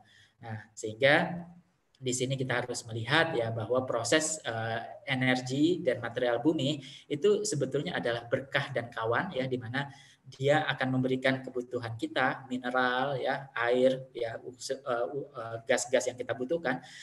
Dan kita harus bisa mengelola efek-efek negatif sehingga bukan lagi mengganggu tapi kita manfaatkan. Kenapa? Itu energi loh. Bayangkan kalau energi tersebut bisa kita konversi menjadi satu yang berharga bagi misalkan tenaga listrik atau apa gitu ya, walaupun ini mungkin jangka panjang ya di sini. Nah, sehingga di sini kita harus sadar bahwa kita adalah datang terakhir ya di planet ini. Kita adalah penghuni terakhir dari proses yang sudah berlangsung secara lama. Nah, akibatnya apa? Kebutuhan kita ini akan memaksa kita memanfaatkan lahan ya. Jadi akan ada keterbatasan lahan karena pertumbuhan manusia luar biasa ya. Sekarang sudah 7 miliar ya. Pada saat saya lahir dulu, pada saat saya dan Pak lalu lahir itu baru 4 miliar Pak itu penduduk. Sekarang sudah 7 juta ya, luar biasa ya kecepatannya. Nah, jadi kita harus melakukan dengan bijak ya, dan bahwa kita harus bisa koeksistensi bersama-sama gitu ya. Jadi kalau kita tinggal di daerah longsor ya nggak apa-apa, nggak usah pindah, tapi kita kelola. Kalau kita tinggal di daerah banjir nggak apa-apa ya. Mari kita kelola banjir tersebut ya agar meminimalkan dampaknya dan material yang diberikan itu bisa kita manfaatkan ya situ ya. Nah, sebagai penutup ya, tambahan informasi tentang penataan ruang ya bahwa kawasan lindung itu harus penting. Apa itu kawasan lindung? Kawasan yang berfungsi sebagai resapan air, sempadan pantai, sempadan sungai, sempadan waduk, sempadan mata air. Ini semua apa? Ini adalah rawan bencana alam. Maka pemerintah harusnya secara bijak kawasan-kawasan ini harus dikelola dengan baik sebagaimana mengelola kawasan lindung ya di situ. Jadi sumber daya alamnya bisa kita manfaatkan dengan meminimalkan bencana alamnya. Nah, kemudian kawasan strategis seperti pertambangan ini juga harus dikelola ya. Kenapa? Karena itu adalah potensi kita yang bisa menjadi modal pembangunan dan modal masa depan negara ini kan. Nah, tetapi itu harus dikelola dengan baik sebagaimana kita mengelola kawasan lindung ya di situ. Nah, di pasal 20 ini menarik ya bahwa kawasan lindung nasional ya ini dipergunakan untuk mengurangi dampak bencana alam. Nah, tadi jadi kalau ada satu daerah ini terjadi bencana terus-menerus, nah ini harusnya daerah tersebut dilindungkan ya, dijadikan kawasan lindung. Nah, kenapa? Karena rencana tata ruang itu harus segera dievaluasi begitu terjadi bencana alam skala besar. Ya, itu diatur di dalam ayat 5 ya di situ pasal 20. Nah, pasal 33, pasal 28 itu mensyaratkan pemerintah harus menyediakan ruang evakuasi ya. Jadi kalau ada bencana jangan tinggal di rumah tetapi pindah dulu ke tempat yang aman ya. Begitu energinya sudah habis baru kita kembali gitu ya di situ. Nah, pasal 33 ini memberikan hak prerogatif ya prioritas bagi pemerintah untuk menerima hak atas tanah kalau itu memang di daerah yang penting untuk kebencanaan ya. Jadi misalkan untuk fasilitas umum seperti membangun tanggul, membangun lahar ya, itu pemerintah harus mengambil alih kekuasaan atas lahan tersebut dan segera membangun fasilitas-fasilitas pelindung masyarakat ya di situ. Jadi ini beberapa yang sering muncul di media ya. Jadi misalkan permasalahan tata ruang kita ini masalah kedisiplinan gitu ya. Di situ ketiadaan sanksi hukum dan lain sebagainya, perencanaan yang itu bisa dikalahkan oleh keputusan politik. Ini mohon maaf saja karena sistem politik kita berbasis demokrasi. Kadang-kadang pimpinan kita itu kalau menghadapi satu bencana itu dia bukan menghitung positif negatifnya bencana, tetapi malah dihitung itu positif negatifnya suara yang akan diperoleh gitu ya. Jadi kalau misalkan memang itu daerah berbahaya tapi basis pendukung pemimpin, nah itu susah itu pindah ya. Jadi ini adalah sisi kelam ya, sisi kelam bagaimana penata ruang itu berkonflik dengan masalah politik dan kepentingan-kepentingan lain ya di situ. Itu yang bisa kami sampaikan. Mohon maaf kalau ada yang kurang tepat. Kami menunggu saran dan masukan dari Ibu, Bapak, dan adik-adik sekalian. Waktu dan tempat saya kembalikan kepada Bapak lalu Mas. Oke, terima kasih Pak Salahuddin, luar biasa materinya. Mungkin teman-teman sudah banyak tadi mencatat. Saya lihat terakhir tadi kita lihat pada Undang-Undang 26 2007 tentang penataan ruang. Memang ini mungkin perhatian dalam RT/RW. Kebetulan juga sekarang saya ikut terlibat dalam review RT/RW yang berbasis geologi. Mohon maaf Pak. Mungkin ada pertanyaan atau ada yang ingin didiskusikan oleh teman-teman terkait materi yang disampaikan oleh Pak Salahuddin tadi. Pak host gimana? Saya lihat di chat ini mungkin apakah saya kurang ini nggak ada. Silakan teman-teman yang mau langsung interaktif dengan Pak Salahuddin. Pak, nanti bisa kita persilahkan yang mau bertanya Pak. Umpamanya ada yang raise hand, kita persilahkan. Samaan Pak, mungkin ada teman-teman. Suara tak kurang keras Pak, kurang kedengaran. Oh, suara saya kurang bagus ya? Oh iya. Gimana sekarang, bagus? Iya Pak. Oh sorry, kayaknya mic-nya harus ditempel di mulut ini Pak Salahuddin. Oke teman-teman sekalian silakan. Yang ingin interaktif langsung dengan Pak Salahuddin untuk bertanyakan beberapa hal terkait wajah tata ruang Indonesia dalam perspektif geologi. Bisa juga disampaikan via chat atau langsung bisa ke beliau. Saya persilakan mungkin teman-teman ada yang ingin interaktif. Sambil menunggu chat atau pertanyaan dari teman-teman ada saya sedikit mungkin Pak Salahuddin terkait tentang likuifaksi. Likuifaksi ini kadang-kadang tidak diperhatikan di beberapa tempat. Ya kan kita berharap tidak terjadi. Beberapa kota-kota yang ada di Indonesia sekarang itu kan kalau kita jujur melihat dari sisi geologi itu potensinya besar. Terutama yang berhadapan langsung dengan pantai, endapan-endapan kuarter dengan tutupan lahan 7 meter dengan potensi air tanah yang besar, itu kan menjadi daerah-daerah yang sangat rentan dengan likuifaksi. Itu yang saya sedikit ingin pencerahan, jangan sampai tadi terjadi baru teman-teman ini. Yang kedua, saya sedikit ingin minta pendapat terkait apa istilahnya, kita Indonesia ada 200 berapa? 95 sesar aktif, bayangkan itu. 127 gunung api aktif. Dan baru 77 yang sudah meledak, Pak. Yang sudah eksplosif. Masyarakat kita ini masih aman-aman saja rasanya itu. Tidak pernah memperhatikan potensi atau tidak melihat KRB, kawasan rawan bencana. Setiap ada tata ruang, kalau kita perhatikan di masing-masing daerah, baik itu provinsi atau kabupaten, itu sedikit sekali muatan KRB-nya. Itu barangkali kondisi kita yang sudah benar-benar ada, tapi kok kita masih santai, kita juga mau push informasi itu, takut memunculkan kepanikan seperti istilah megatrust dan sebagainya. Bagaimana pandangan Bapak tentang itu? Sambil kita menunggu teman-teman yang mau interaktif, silakan saja di raise hand atau di chat. Ya, saya persilakan Pak Salahuddin, ini kita ini sedikit.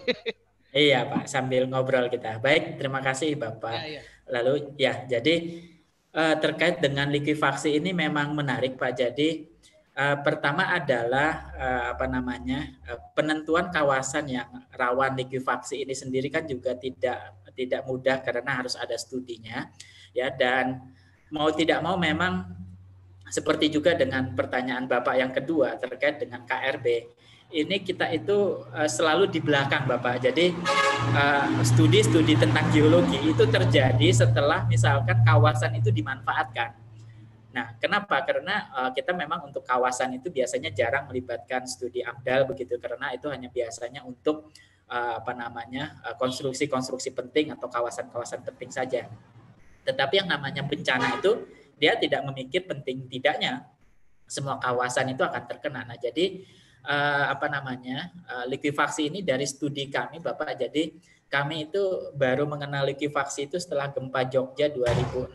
Jadi 2006 itu barulah kami kemudian mempelajari kenapa ada daerah yang itu lebih rusak daripada yang lain, kemudian dipelajari struktur tanahnya, dan barulah muncul kawasan-kawasan yang ini rentan likuifaksi dan ini tidak.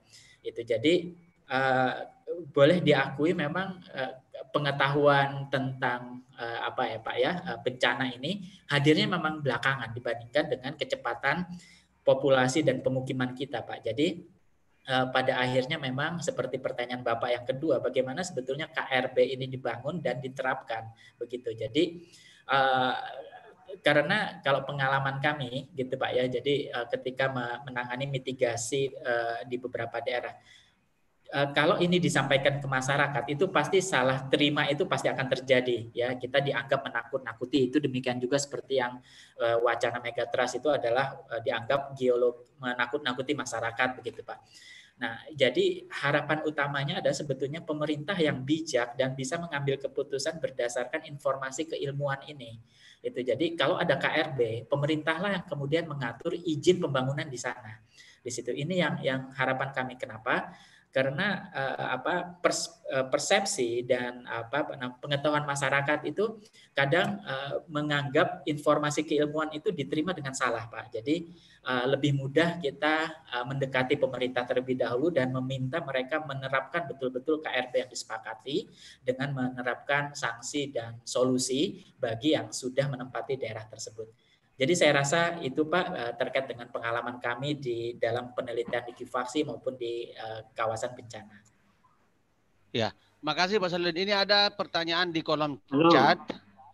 Saya lihat dari Hari Ditya Hemas Ardiati, jenis batuan atau jenis tanah seperti apa yang dapat digunakan sebagai lahan permukiman atau lahan terbangun? Itu silakan barangkali. Kemudian yang kedua juga mau tanya berdasarkan Halo.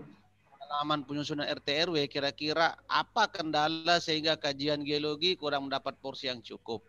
Apakah ada indikasi ego sektoral atau lebih berorientasi pada kepentingan peningkatan ekonomi yang adalah kepentingan jangka pendek? Ya mungkin dua pertanyaan itu, silakan. Oh ya, ada yang mau live. Silakan Pak, silakan. Iya, terima kasih. Waalaikumsalam. Terima kasih, Mas Aludin. Monggo, Ya, Pak. saya Silakan, Pak. Ya, saya kebetulan di Bandung, Pak ya. Oh, di Bandung, Nah, silakan Pak. Ya. Pak Aris ya. Iya, betul ya. Di sana itu kalau nggak salah ancaman yang paling mengerikan ya Pak ya, kalau nggak usah boleh menakutkan ya, itu adalah patahan Lembang Pak ya. Patahan Lembang itu sudah dimodelkan daerah-daerah yang terkena dampak itu antara lain yang mempunyai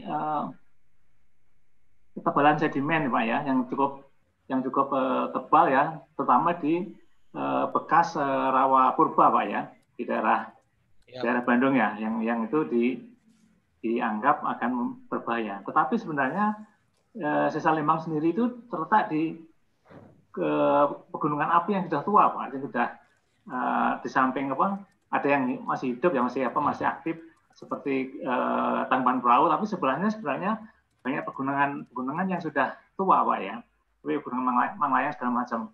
Apakah faktor batuan yang masif seperti itu tidak diperhitungkan untuk bisa meredam efek kebutnya itu Pak ya, untuk ke daerah yang sedimentasinya tebal, sehingga seolah selama ini yang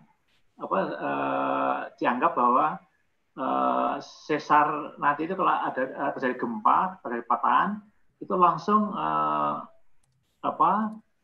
gelombangnya itu langsung terkena di daerah sedimen itu Pak. Apakah pegunungan tua dengan batuan yang masif itu metamorf dan segala macam tidak diperhitungkan sebagai peredam itu Pak, peredam getaran itu Pak ya. Terima kasih Pak. Mungkin terima kasih. Jelas, silakan langsung Pak. Jelas barangkali pertanyaannya. Silakan Pak. Baik, terima kasih Pak. Lalu Pak Aris, terima kasih Pak pertanyaannya. Jadi menarik sekali karena langsung diaplikasikan di lingkungan tinggal Pak ya. Baik Pak, jadi ini memang betul sekali yang dipaparkan Pak Aris ya, Patahan Lembang itu terletak di lereng utara ya, di daerah Gunung Api ya, sementara memang masyarakat sebagian besar kan tinggal di selatan di cekungan Bandung Pak ya. Nah, di sini kita memang berharap Pak, berdasarkan dari karakter batuan itu ada atenuasi Pak, ada pengurangan energi gempa, karena energi itu kan ketika dirambatkan dia akan teratenuasi, dia akan ditransfer menjadi panas dan menjadi pergerakan lain, sehingga lama-lama akan habis begitu Pak ya. Nah, di sini jadi harapan, ini sebetulnya pemodelan Pak Aris. Jadi kita sebetulnya bisa memodelkan misalkan gerakan misalkan dengan slip 2 meter misalkan atau 10 meter. Nanti berapa energinya, ke arah mana rambatannya, dan berapa banyak atenuasi yang akan terjadi. Jadi sebetulnya pertanyaan arahan dari Pak Aris ini bisa dijawab dengan pemodelan Pak, itu lebih eksak, lebih akurat Pak. Jadi kita sudah tahu nih komposisi batuan di keraknya. Jadi misalkan jarak dari patahan menuju daerah cekungan ini katakanlah misalkan 20-30 km, batuannya komposisinya sekian. Nah, dari densitas batuan kita bisa menghitung berapa sih banyak dia bisa menyerap energi sehingga atenuasi itu terjadi, dan kemudian berapa persen sisa yang itu akan masuk di daerah yang berupa cekungan Pak, yang berupa diisi oleh sedimen lepas. Nah, ini sebetulnya bisa harapan kita. Nah, jadi biasanya kan ada skenario Pak Aris. Jadi skenario yang moderate ada, yang soft ada, moderate ada, yang optimistik kan ada, yang misalkan dengan skala dengan gempa terbesar yang bisa dihasilkan oleh dimensi patahan tersebut. Nah, ini tinggal nanti disampaikan dan itu diolah Pak menjadi di area mana saja kemungkinan efek amplifikasi resonansi itu akan diperkuat. di situ. Kenapa? Karena walaupun sebuah cekungan, isi dari sedimen pengisi cekungan ini kan juga berbeda-beda.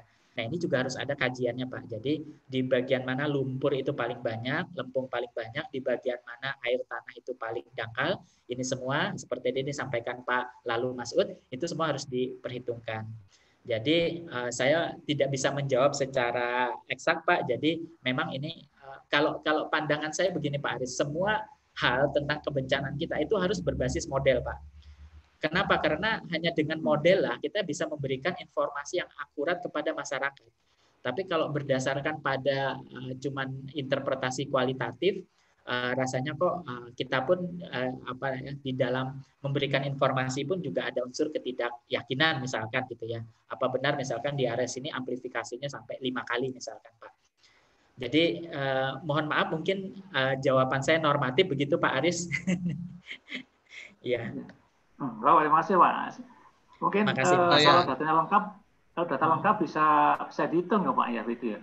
Mungkin sebagai informasi ada peta potensi gempa ya Pak ya yang diterbitkan oleh PUPR oleh pusat Pusgen ya, mungkin semuanya bisa belajar di situ kalau memang berminat ya Pak ya, mungkin itu bisa PR kita bersama untuk belajar bersama memahami karakter gempa di daerah masing-masing Pak. Terima kasih Pak. Makasih Pak Aris. Mungkin catatan terakhir Pak Aris, jadi kalau yang informasi Pusgen itu informasi awal ya Pak, karena itu mereka hanya menghitung kemungkinan gempa terbesar yang dihasilkan oleh satu patahan. Nah, tapi bagaimana satu wilayah itu merespon, tadi lagi-lagi harus ada penelitian lokal Pak, mengenai batuan di bawahnya, karakter air tanah dan sebagainya. Jadi beranjaknya dari sana, kemudian mari kita lanjutkan dengan studi yang lebih detail begitu Pak. Terima kasih Pak, terima kasih. Terima kasih Pak Aris. Ya, makasih Pak Aris. Gimana? Sudah interaktif. Terkait pertanyaan yang tadi, silahkan barangkali Pak. Yang 2 sebelum lewat chat. Oke, ya. Baik, yang pertama dari Pak Hariditya. Terima kasih pertanyaannya. Ini tentang jenis batuan atau tanah apa yang dapat dipergunakan. Sebetulnya semuanya dapat, tapi kita mencari yang ideal. Jadi kita harus tadi karena wilayah kita ini kan rentan terhadap gempa, jadi kita harus mencari batuan yang padat, intinya itu padat, tanah pun sesuatu yang padat begitu. Kemudian upayakan air tanahnya jangan terlalu dangkal juga gitu. Artinya kalau misalkan membangun rumah itu ya dalam setengah meter sudah ketemu air tanah, itu kita berada di wilayah yang terlalu basah gitu ya.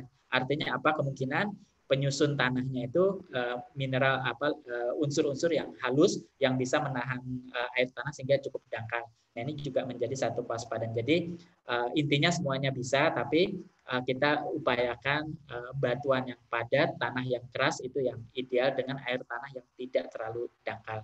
Kira-kira itu Pak Hariditya. Selain perhatikan topografi juga ya, karena kita punya bahaya-bahaya yang itu terkait dengan gerakan massa gitu ya, tanah longsor. Jadi topografi itu penting. Kalau kita di daerah muara, di daerah dekat pesisir, topografi juga penting untuk mengantisipasi misalkan kehadiran potensi-potensi tsunami di sana. Mudah-mudahan itu bisa memberi jawaban Pak Hariditya. Kemudian dari Pak Gaut Utama, pengalaman penyusunan RT RW, apakah geologi mendapat porsi yang cukup? Ya, memang pertanyaan yang bagus Pak Gaut. Itu mau tidak mau harus kita akui ekonomi adalah pemimpinnya. Jadi memang di dalam pengembangan satu wilayah itu umumnya ya terutama di daerah perkotaan aspek atau unsur pengembangan ekonomi itu biasanya menjadi satu kepentingan, tapi harapan kita itu diselaraskan dengan kondisi geologi yang ada. Jadi harusnya kajian geologi menjadi dasar yang fundamental, dasar utama, baru kemudian menentukan pemanfaatan apa yang ada di sana. Tapi yang harus kita pahami Pak Gaut ini tadi seperti yang diskusi awal dengan Pak Lalu Masud, kita itu kadang datang terlambat gitu ya. Jadi informasi geologi itu kadang baru hadir ketika ketika daerah itu sudah termanfaatkan. Nah, ini yang realita yang harus kita hadapi, dan itu mungkin realita yang kurang menyenangkan begitu ya. Kok kajiannya baru datang belakangan begitu ya. Jadi ini memang kembali bagaimana persepsi penggunaan kajian-kajian yang utuh, yang komprehensif itu ya, itu dipergunakan secara maksimal. Karena kadang informasi geologinya itu sangat basic, dalam arti hanya informasi misalkan jenis tanah, jenis batuan, air tanah, jadi hanya sebatas itu. Tetapi aspek kebencanaan seperti yang disampaikan Pak Lalu Masud itu jarang sekali disentuh di dalam perencanaan yang ada. Mudah-mudahan itu Pak Gaut bisa menjawab, karena kalau berdasarkan pengalaman saya juga tidak ingin membuka di forum begitu ya, bagaimana kajian geologi itu alih-alih di dalam untuk pertimbangan kadang-kadang cuma masuk laji Pak jadinya. Itu karena memang ada banyak kepentingan lain, ego sektoral mungkin ya di situ. Ya, begitu Pak. Lalu masih ada ini di kolom chat, seberapa besar peran mitigasi non struktural, misalnya kearifan lokal dibanding mitigasi struktural dalam mitigasi bencana dan perencanaan tata ruang. Ya, baik, kita lanjut ya Pak ya ke Ibu Nur Ika Jayanti ini. Jadi saya setuju sekali Bu ini, atau Mbak ya, atau Ade, ini untuk kearifan lokal ini penting sekali, karena inilah yang membangun ketahanan masyarakat, kearifan lokal ya di sini. Tapi yang harus kita sadari adalah kita menghadapi perubahan sosial yang cukup kompleks, di mana harus kita akui memang bagaimana tutur orang tua itu sudah mulai mendapat tantangan dengan derasnya arus informasi dari media massa atau media internet ya, media sosial. Nah, ini mestinya juga saya berharap sebetulnya ada kajian dari teman-teman sosiologi, teman-teman psikologi, bagaimana kemudian generasi berikutnya itu merespon informasi yang disampaikan oleh generasi yang lebih tua, terutama terkait dengan kearifan lokal. Karena kadang-kadang informasi dari generasi tua itu kan dianggap mitos ya, karena memang nature dari sifat kita itu kalau nggak lihat nggak percaya gitu ya. Nah, jadi sesuatu yang itu kan tahun lampau sudah terjadi 30 tahun yang lalu, nggak akan terjadi lagi, hanya karena kita belum pernah melihat dan alaminya sendiri. Jadi saya setuju ya kearifan lokal, tetapi ini tidak bisa cukup hanya dari teman-teman yang bergerak di bidang kajian kebumian. Kenapa? Karena proses penyampaian informasi dari generasi ke generasi ini sekarang menghadapi tantangan perubahan struktur sosial masyarakat kita. Mudah-mudahan banyak yang tertarik begitu ya, kemudian mengembangkan metode penyampaian kearifan lokal berdasarkan pada perubahan sosial saat ini. Bagaimana sih metode yang aktif? Apakah orang tua harus punya WhatsApp begitu ya, atau punya Facebook baru kemudian bisa memberitahu anaknya misalkan? Nah, ini cukup menarik ya, Ibu Nur Eka. Selanjutnya Pak ya, yang dari Faza Amin. Lanjut aja. Ya, siap Pak ya. Jadi dari Bapak Faza Amin atau Mas ya di sini, apakah bencana angin puting beliung berhubungan dengan kondisi geologi? Jawabannya iya, tapi tidak secara langsung. Jadi begini Mas, angin puting beliung itu terjadi kalau kondisi atmosfer, kondisi udara kita terjadi penurunan tekanan yang sangat ekstrim. Jadi katakanlah di daerah A tekanan udaranya saya kasih angka 1 gitu ya. Sementara di sekitarnya itu tekanan udaranya misalkan ada yang 3, ada yang 5, ada yang 10. Jadi lebih tinggi. Nah, kondisi perubahan tekanan yang sangat ekstrim ini akan memicu pergerakan massa udara dengan cepat yang kita kenal sebagai puting beliung. Nah, yang pernah kami pelajari di beberapa tempat, Mas, jadi biasanya tekanan udara itu sangat terpengaruh oleh penggunaan ruang ya di wilayah tersebut. Jadi gini, misalkan satu daerah itu banyak menggunakan katakan atap yang terbuat dari metal, logam ya, seng ya mungkin ya, yang itu memantulkan cahaya matahari sehingga udara menjadi lebih panas di sana, tekanan menjadi lebih rendah. Nah, ini bisa memicu. Atau kami pernah menjumpai juga dari sebuah perkotaan, kompleks perkotaan, ada satu daerah kosong. Nah, daerah kosong ini kebetulan dimanfaatkan hanya untuk menimbun barang-barang bekas, dan itu sehingga ada perubahan moisture itu tekanan udara dan kelembapan di daerah situ saja. Nah, ini kemudian memicu puting beliung. Jadi kondisi geologi itu memang berhubungan, tetapi tidak secara langsung, lebih ke arah bagaimana topografi yang mengontrol penerimaan radiasi bumi, kemudian bagaimana batuan yang ada di permukaannya menerima radiasi, karena ada yang lebih panas, ada yang lebih dingin, ini akan menimbulkan perbedaan tekanan udara juga ya. Jadi hubungannya seperti itu. Mudah-mudahan bisa diterima ya di situ. Nah, bagaimana mitigasi, bagaimana prediksi? Kalau seperti yang tadi saya sampaikan ke Pak Haris, jadi pemodelan. Jadi misalkan kalau teman-teman yang suka fisika gitu ya, jadi dia mengambil radiasi yang diterima di satu permukaan dibandingkan dengan permukaan lain, kemudian dimodelkan gitu ya, diberi kondisi ekstrim, apakah kemudian akan memicu puting beliung ya. Jadi prediksi itu harusnya dilakukan dengan modelan gitu ya. Sehingga dengan model yang ada, maka mitigasinya itu bisa kita lakukan dengan lebih baik. Nah, tentunya adalah mitigasi yang paling realistis adalah menjaga pantulan radiasi yang tidak terlalu drastis di dalam satu perkotaan. Kira-kira itu yang bisa kita lakukan. Kemudian dari Ibu Insun Kesumawijaya atau Bapak mungkin ya di sini, bagaimana memastikan adanya sesar-sesar mikro dan makro yang ada di dalam peta geologi ke dalam peta rawan bencana ya di situ, karena peta geologi masih berskala yang kecil, setuju sekali ya di sini. Nah, jadi yang pertama-tama yang harus kita lakukan adalah penggunaan skala yang sama. Jadi RT RW-nya di tingkat apa dulu gitu ya, tingkat provinsi atau tingkat daerah ya, atau mungkin kita detailkan ke tingkat kecamatan. Karena mimpi kami itu bersama-sama dengan komunitas suatu saat nanti ada peta geologi per kecamatan gitu ya. Agar apa? Karena ini fungsinya untuk mitigasi ya. Jadi tergantung pada skala yang kita bangun, maka itulah skala peta geologi yang kita butuhkan. Tapi memang yang harus kita pahami adalah bagaimana memasukkan informasi peta ya, informasi geologi termasuk patahan di sini. Nah, yang menurut saya yang paling penting ya di dalam penyusunan RT RW saat ini adalah identifikasi sesar aktif dan tidak. Nah, ini yang paling penting. Jadi makro mikronya mungkin nanti dulu, yang penting adalah penentuan identifikasi di wilayah tersebut memang hadir sesar aktif. Nah, di situ itu yang pertama. Kemudian yang kedua, bisa saja di RT RW tersebut misalkan di Kabupaten A itu tidak ada patahan aktif, tapi patahan aktifnya ada di kabupaten sebelah. Nah, bukan berarti kemudian Kabupaten A ini dianggap tidak punya potensi bencana gempa.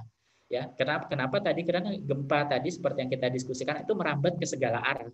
Ya, termasuk misalkan dari Kabupaten B ke Kabupaten A dia merambat. Nah, sehingga bagaimana respon batuan terhadap gempa itu juga tidak kalah pentingnya dibandingkan dengan informasi patahan. Jadi seperti diskusi awal dengan Pak Aris tadi, jadi kalau ada informasi patahan itu baik, tapi informasi respon batuan terhadap gempa itu juga tidak kalah penting. Karena itulah yang akan menentukan bagaimana konstruksi itu dibangun di daerah tersebut. Ya, mudah-mudahan bisa menjawab pertanyaannya. Kemudian dari Bapak Hasolan Manik, ya di sini dari Bapeda Kota Sibolga. Izin bertanya, info geologi ini bisa didapat di mana? Baik Bapak, ya, untuk yang pertama, informasi geologi ini sudah dipasang gratis di PVMBG, Pusat Vulkanologi dan Mitigasi Bencana Geologi, Pak. Itu kalau dulu namanya VSI, Vulcanologic Survey Indonesia. Jadi kalau Bapak klik itu PV ya gitu, jadi pakai P kemudian F gitu ya, kemudian MBG ya, mitigasi bencana geologi. Jadi peta-peta ini sudah ada, tetapi yang harus kita pahami Pak, jadi peta ini masih umumnya skalanya adalah skala provinsi. Jadi misalkan Bapak di Sibolga gitu ya, ini tentunya membutuhkan skala yang lebih detail lagi Pak, terutama misalkan untuk kota begitu ya. Jadi skala yang provinsi ini harus didetailkan lagi. Itu untuk menjawab yang pertama. Bahkan kalau Bapak misalkan perlu karena yang dipasang di website itu hanya gambar Pak ya, jadi kualitasnya kurang bagus, Bapak bisa bersurat langsung kepada institusi PVMBG, itu biasanya mereka akan mengirimkan mungkin hard copy ataupun mungkin soft file yang resolusi bagus Pak, sehingga bisa kalau di print dia tidak pecah di situ. Nah, kemudian di dalam dokumen pembangunan, pembahasan geologi dan mitigasi bencana bisa dikatakan hanya numpang lewat, setuju sekali Pak. Karena kadang-kadang informasi ini datangnya belakangan Pak. Ini tidak bisa kita hindari di situ ya. Nah, apa kira-kira tindakan yang dapat dilakukan agar hal seperti ini tidak dikangkangi oleh kepentingan politik? Saya rasa berkaca pada beberapa daerah yang pernah saya kunjungi itu adalah keberdayaan masyarakat Pak. Jadi politik itu bisa dikalahkan dengan pemberdayaan masyarakat, di mana kemudian lembaga masyarakat itu menjadi kuat. Nah, asalkan lembaga masyarakat ini juga tidak disetir ke politik begitu Pak ya. Jadi ya, itu penting sekali. Memang kalau lembaga masyarakat kita, harapan kita juga secara politik diwakili oleh mungkin legislatif Pak ya, tetapi kita tidak bisa mengingkari di legislatif itu kepentingan politik juga ada. Jadi jujur kalau saya saat ini berharap lembaga adat Pak. Lembaga adat itu kalau kuat itu mudah-mudahan bisa mengontrol masalah RT RW sehingga kearifan lokal itu bisa dimaksimalkan semaksimal mungkin Pak. Gitu. Demikian Bapak Hasiolan Manik, mudah-mudahan bisa menjawab. Kemudian dari ya, izin mau bertanya mungkin Pak. Oh silakan. Ya, terima kasih Pak Terry. Saya mungkin kalau dia pakai akun Pandrita Studio ya bagian dari Pandrita Studio juga, cuman kebetulan ada pertanyaan juga Pak. Ya, silakan Mas. Terkait di Luwu kemarin sih bencana yang di Luwu kemarin, semoga Pak Salahuddin juga sempat mengkaji hal tersebut.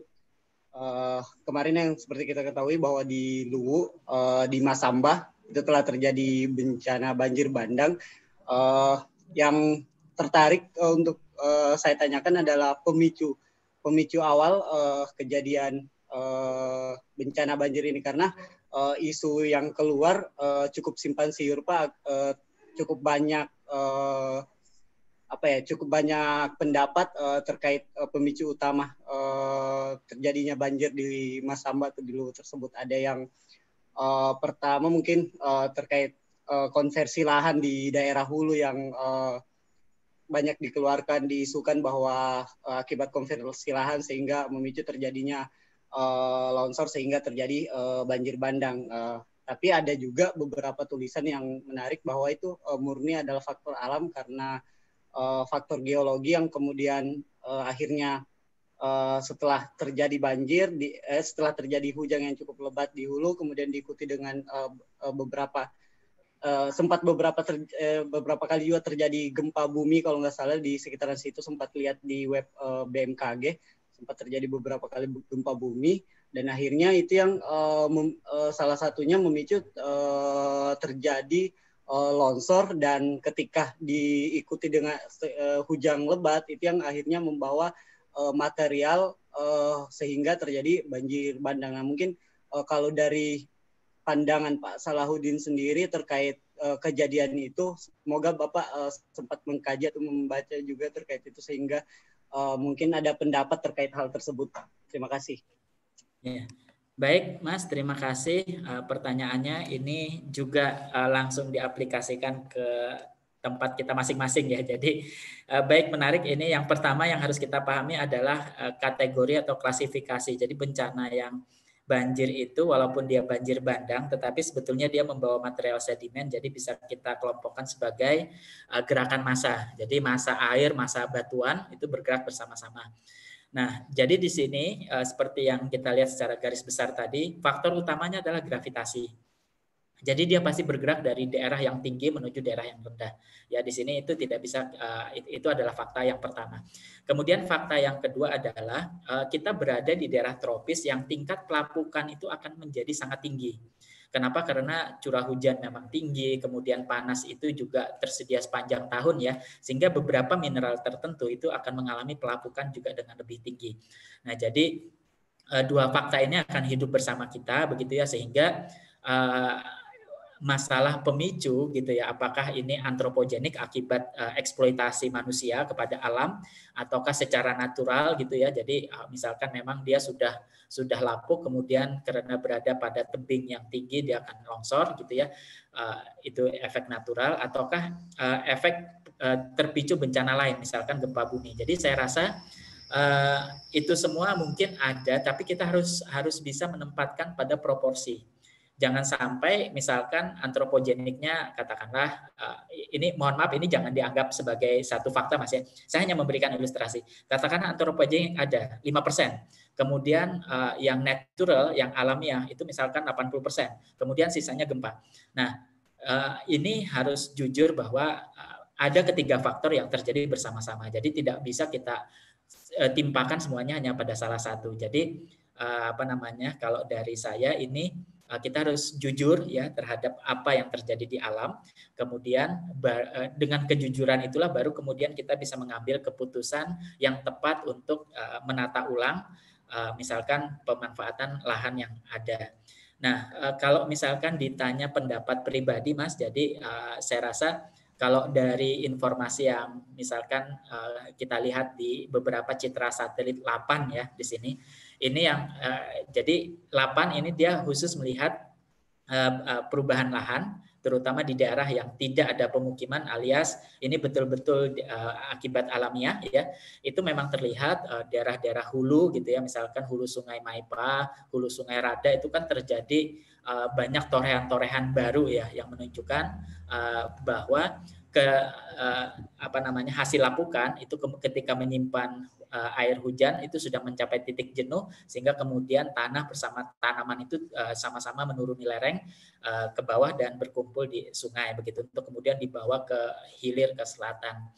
Nah, ini tidak lepas dari karakter batuan. Jadi seperti yang nafas kita bersama ya bahwa kita ini tinggal di satu tempat yang di permukaan bumi yang batuannya beraneka macam. Nah, kebetulan memang di daerah das sungai-sungai tadi, daerah aliran sungai tadi, batuannya kebanyakan itu adalah tipe batuan granit ya, itu batuan beku yang itu kaya akan komposisi kuarsa dan feldspar. Nah, feldspar ini salah satu penyusun batuan beku yang paling banyak ya untuk granit, dan feldspar ini punya karakter unik, Mas. Jadi kalau dia terkena panas dan air hujan, dia akan lapuk menjadi lempung. Artinya apa? Artinya memang batuan ini ketika muncul di permukaan, karena granit itu sebetulnya terjadi di dalam kerak bumi, ya kemudian dia muncul karena mungkin ada patahan, ya begitu. Nah, dia memang rentan mengalami pelapukan. Nah, kemudian kita bisa melihat ya di sini pelapukan ini bisa dipicu di trigger oleh curah hujan sehingga hasil lapukan ini bisa berpindah menghasilkan gerakan massa, dan ketika dia berkumpul di sungai dia berubah menjadi banjir bandang karena massa air yang banyak di situ. Jadi ini memang faktor alamiah ya di situ. Nah, tetapi kita harus akui di beberapa tempat dari daerah aliran sungai kan sudah ada intervensi antropogenik ya di situ, jadi ada perubahan lahan, pemanfaatan lahan. Nah, saya rasa dengan kalau ingin jujur begitu ya, pemetaan dengan citra satelit atau drone itu sebetulnya sudah bisa melihat berapa persen sih kontribusi dari antropogenik, berapa persen dari naturalnya, sehingga kemudian hal seperti ini bisa disiasati. Misalkan kita tidak mungkin membuat granitnya itu tidak gampang lapuk, itu sudah alamiahnya seperti itu. Nah, sekarang bagaimana kita membentuk konstruksi-konstruksi yang bisa mengurangi kecepatan banjir tersebut, sehingga begitu dia sudah masuk ke kota, energinya itu bisa dikatakan sudah habis. Jadi kalau kita melihat kacamata bencana itu sebagai kacamata perpindahan energi yang membawa material, itu jadi kita bisa menyiasati bagaimana energinya dikurangi, materialnya itu ditahan dulu begitu ya. Jadi secara keteknikan ya, terutama teknik sipil, konstruksi seperti itu sudah ada gitu ya, tinggal mau diterapkan atau tidak begitu ya. Misalkan ada check dam atau sabodam ya untuk mengontrol sedimen di daerah hulu. Nah, ini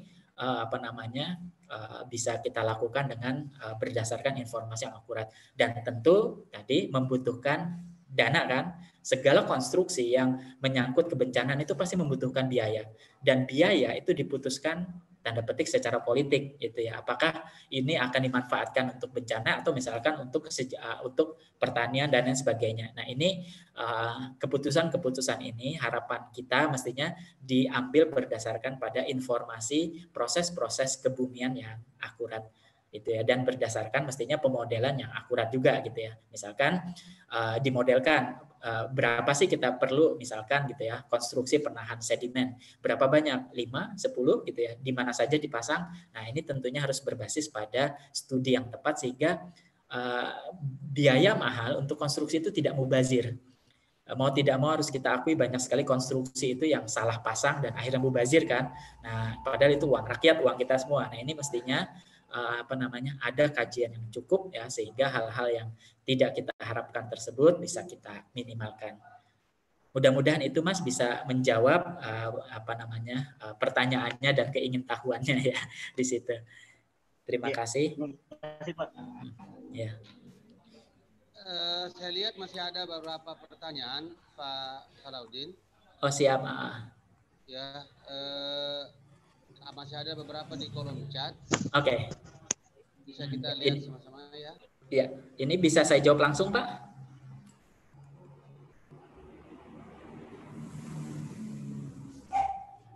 Saya lagi di warung kopi jadi agak noise sedikit. Ya, silakan Pak, silakan. Ya, baik. Makasih. Ya, jadi dari Ibu Nisrina, jadi faktor apa saja untuk menentukan zona amplifikasi selain jenis tanah dan luas jangkauan getaran gempa di sini. Jadi tadi sudah sempat disampaikan oleh Pak Lalu Masud, jadi salah satunya faktor air tanah itu ya. Jadi selain ketebalan sedimen ini harus diketahui ya di situ kemudian untuk klasifikasi zona resiko tinggi sedang rendah itu kira-kira mengukurnya berdasarkan ukuran dan faktor apa? Biasanya kita modelkan Bu, jadi kita ukur dengan ada yang namanya alat akselerometer gitu ya untuk mengukur getaran. Jadi di situ kita bisa mengukur getaran-getaran alamiah ya, misalkan dari angin, dari kendaraan lewat, dan itu dia juga merambat pada tanah yang sedang kita ukur. Jadi kita bisa melakukan kalibrasi dan kita hitung ini kalau gempa yang lebih besar lewat, nanti responnya seperti apa. Jadi biasanya penentuan klasifikasi zona amplifikasi selain dari faktor-faktor geologi tadi, ya jenis sedimen, kemudian ketebalan sedimen atau ketebalan tanah, jenis tanahnya ya, kemudian kolom air tanah ya, itu juga dilakukan dengan pengukuran berdasarkan instrumen Bu. Jadi seperti itu. Nah, kemudian dari Ibu Novi Pratiwi, bagaimana mengetahui kondisi tanah yang dapat digunakan yang tepat untuk bangunan apartemen yang dengan hanya khusus di lahan hijau. Sebetulnya apalagi apartemen bertingkat ini mestinya sudah ada studi geotekniknya Bu. Jadi studi geoteknik itu salah satunya adalah mengetahui kekerasan batuan sebagai alas pondasi dari bangunan di situ ya. Nah, kemudian apakah pada batuan yang keras menjamin kekuatan bangunan tahan terhadap gempa? Nah, kita berharap tahan, tapi sebetulnya ada prosedur ya di situ. Jadi getaran gempa itu dia harus sinkron dengan frekuensi bangunan. Jadi bangunan kita yang seolah-olah kokoh itu ya Bu ya, itu sebetulnya juga bergoyang secara alamiah. Cuma kita nggak lihat ya, goyangnya sangat kecil. Yang ini disebut sebagai frekuensi alamiah. Nah, agar dia tidak rusak, nah, frekuensi dari bangunan ini itu harus sama dengan frekuensi gempa yang akan lewat gitu ya. Nah, ini biasanya ada pemodelannya, itu teman-teman yang di arsitek yang mempelajari struktur bangunan itu bisa menghitung begitu ya. Jadi kira-kira menggunakan material apa agar frekuensi dari bangunan itu sama dengan misalkan gempa yang diperkirakan akan lewat di sana. Karena untuk peta kegempaan itu kan sudah ada semua gitu ya. Jadi daerah ini akan menerima gempa dengan kekuatan berapa. Nah, kekuatan maksimum itulah yang harus kita pasang ya agar bangunan kita tahan dan bisa mengikuti frekuensi dari getaran tersebut. Nah, kemudian dari Bapak Safrudin, ya kajian geologi harusnya menjadi faktor utama dalam perencanaan tata ruang. yang terjadi sekarang belum. Nah ini ya betul Pak, harus kita akui bersama-sama di situ ya. Jadi seperti tadi kadang-kadang informasi ini datang setelah ruang itu sudah dimanfaatkan. Nah jadi apa yang perlu dan terpenting ya di dalam kajian tata ruang ya apa namanya tentu daya dukung Pak ya, daya dukung lingkungan seperti kekuatan batuan itu penting, kemudian topografi, kemudian apa namanya air tanah itu juga penting. Jadi informasi geologi yang penting adalah informasi yang mencakup potensi-potensi kebencanaan yang ada di wilayah tersebut. Ya, jadi kalau misalkan dia di lereng gunung ya berarti informasi bencana gerakan massa tanah longsor yang harus kita perkuat begitu ya, selain bencana yang dari jauh bisa datang seperti bencana gempa begitu ya, di situ itu bisa datang walaupun gempanya patahannya terletak dari yang jauh. Jadi secara singkat itu Pak, kemudian dari apa namanya ini dari Pak Nur Rasuli, peran akademisi atau ahli penyusunan instrumen hukum mengenai kebencanaan, apakah memang pemerintah yang kurang melibatkan? Saya rasa sudah di dalam instrumen hukumnya sudah Pak. Jadi biasanya di dokumen-dokumen hukum yang terkait dengan kebumian ya, misalkan bencana maupun masalah pertambangan itu ahlinya sudah dilibatkan Pak. Jadi saya percaya sudah ada ahli yang mewakili di sana, karena kalau tidak pun pemerintah bisa kena gugat Pak. Jadi saya percaya ini sudah dilibatkan di situ. Jadi itu sepertinya sudah ya Pak ya. Sudah semua. Iya. Sudah semua ya. Iya betul. Ini mungkin menyampaikan Pak yang dari dari panitia ini ada beberapa minta materi ya. Jadi mohon dicek di chat room ya, itu sudah dibagikan oleh panitia. Ya, terima kasih. Oh iya. Karena waktu barangkali kalau masih ada silahkan teman-teman. Suara tepat.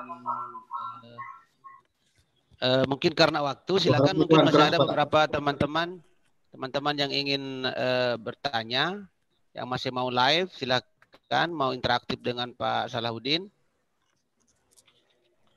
Kalau misalnya memang sudah tidak ada karena memang ini waktu juga, barangkali Pak Salahuddin masih ada aktivitas lain yang ini, kami atas nama Panrita Studio yang kan tak kalah penting juga dari Perkindo mengucapkan banyak terima kasih Pak atas waktunya. Materinya luar biasa, sangat mencerahkan, bahwa memang ke depan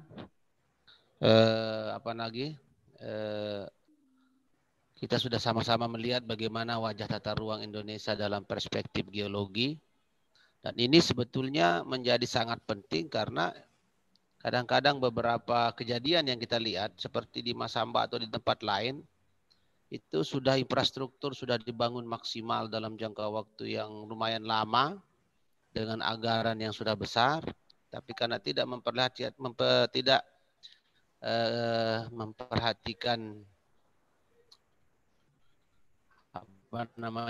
perspektif geologi, KRB misalnya, sehingga itu infrastruktur menjadi tidak maksimal.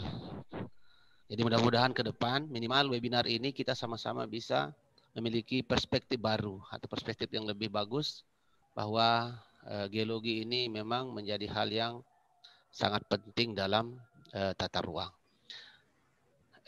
Sekali lagi menarik sekali materinya Pak Salahuddin. Terima kasih atas waktunya. Saya tidak bisa menyimpulkan satu persatu, tapi mungkin teman-teman sudah melihat tadi dalam perspektif geologi bagaimana tata ruang kita ke depan bisa lebih aware begitu, lebih memperhatikannya. Saya kira begitu. Mudah-mudahan webinar kita ini mendapat manfaat, dan ilmu yang sudah dibagikan Pak Salahuddin sama kita ini dinilai sebagai ibadah di sisi Allah Subhanahu wa taala. Amin ya rabbal alamin. Saya kembalikan ke host. Terima kasih banyak Pak. Alhamdulillah kegiatan ini telah selesai. sebuah materi yang sangat luar biasa bagi saya pribadi dan juga semoga untuk semua peserta yang telah hadir hari ini. Saya ucapkan terima kasih banyak kepada Pak Lalu yang telah bersedia untuk menjadi moderator dan juga kepada Pak Salahuddin yang telah bersedia untuk menjadi narasumber atau pemateri pada hari ini. Dan saya ucapkan juga terima kasih sebanyak-banyaknya kepada peserta yang telah sempat berpartisipasi pada hari ini. Dan semoga apa yang kita dapat hari ini dapat bermanfaat dan menjadi suatu dasar atau suatu yang bisa kita jadikan motivasi untuk menjadi tata ruang Indonesia yang lebih baik. Sekali lagi saya ucapkan terima kasih dan sampai bertemu lagi di webinar series yang kedua. Saya tutup. Assalamualaikum warahmatullahi wabarakatuh. Waalaikumsalam. Waalaikumsalam warahmatullahi wabarakatuh. Terima kasih Kanda Salahuddin. Ya, makasih Pak Lalu Masud. Ya. Saya juga mohon maaf ini karena kebetulan tadi saya tidak bisa jadi karena singgah di warung kopi ada acara. Saya agak noise tadi, mohon maaf atas maksimalnya suasana kita. Saya izin Terima kasih Pak host dan teman-teman moderator, Pak Sirhan ya, kita punya host ini. Maka ya Sirhan. Mudah sekali nih saya lihat. Panrisa Studio saya lihat masih muda sekali ini. Ini sudah mahasiswa S1 atau mahasiswa S2 ini? Gabungan Pak, gabungan. Ada S1, ada S2 insya Allah. Oh, saya lihat ini masih muda-muda semua ini, kumisnya baru tumbuh. Ya. Terima kasih banyak Pak. Ya, sama-sama. Terima kasih Pak Salahuddin. Saya izin lab teman-teman semua. Ya, terima kasih Pak. Ya, terima kasih sudah moderasi ya. Terima kasih Pak, sama-sama. Assalamualaikum warahmatullahi wabarakatuh. Waalaikumsalam warahmatullahi wabarakatuh. Ya. Baik, adik-adik Panrita, mohon pamit ya. Iya Pak, terima kasih banyak Pak. Oke, salam sukses selalu, sehat semua dalam kondisi seperti ini. Amin. Ya. Assalamualaikum warahmatullahi wabarakatuh. Waalaikumsalam warahmatullahi wabarakatuh. Apanya? Spotlightnya, iya. Kurimove nih, sudah kurimove.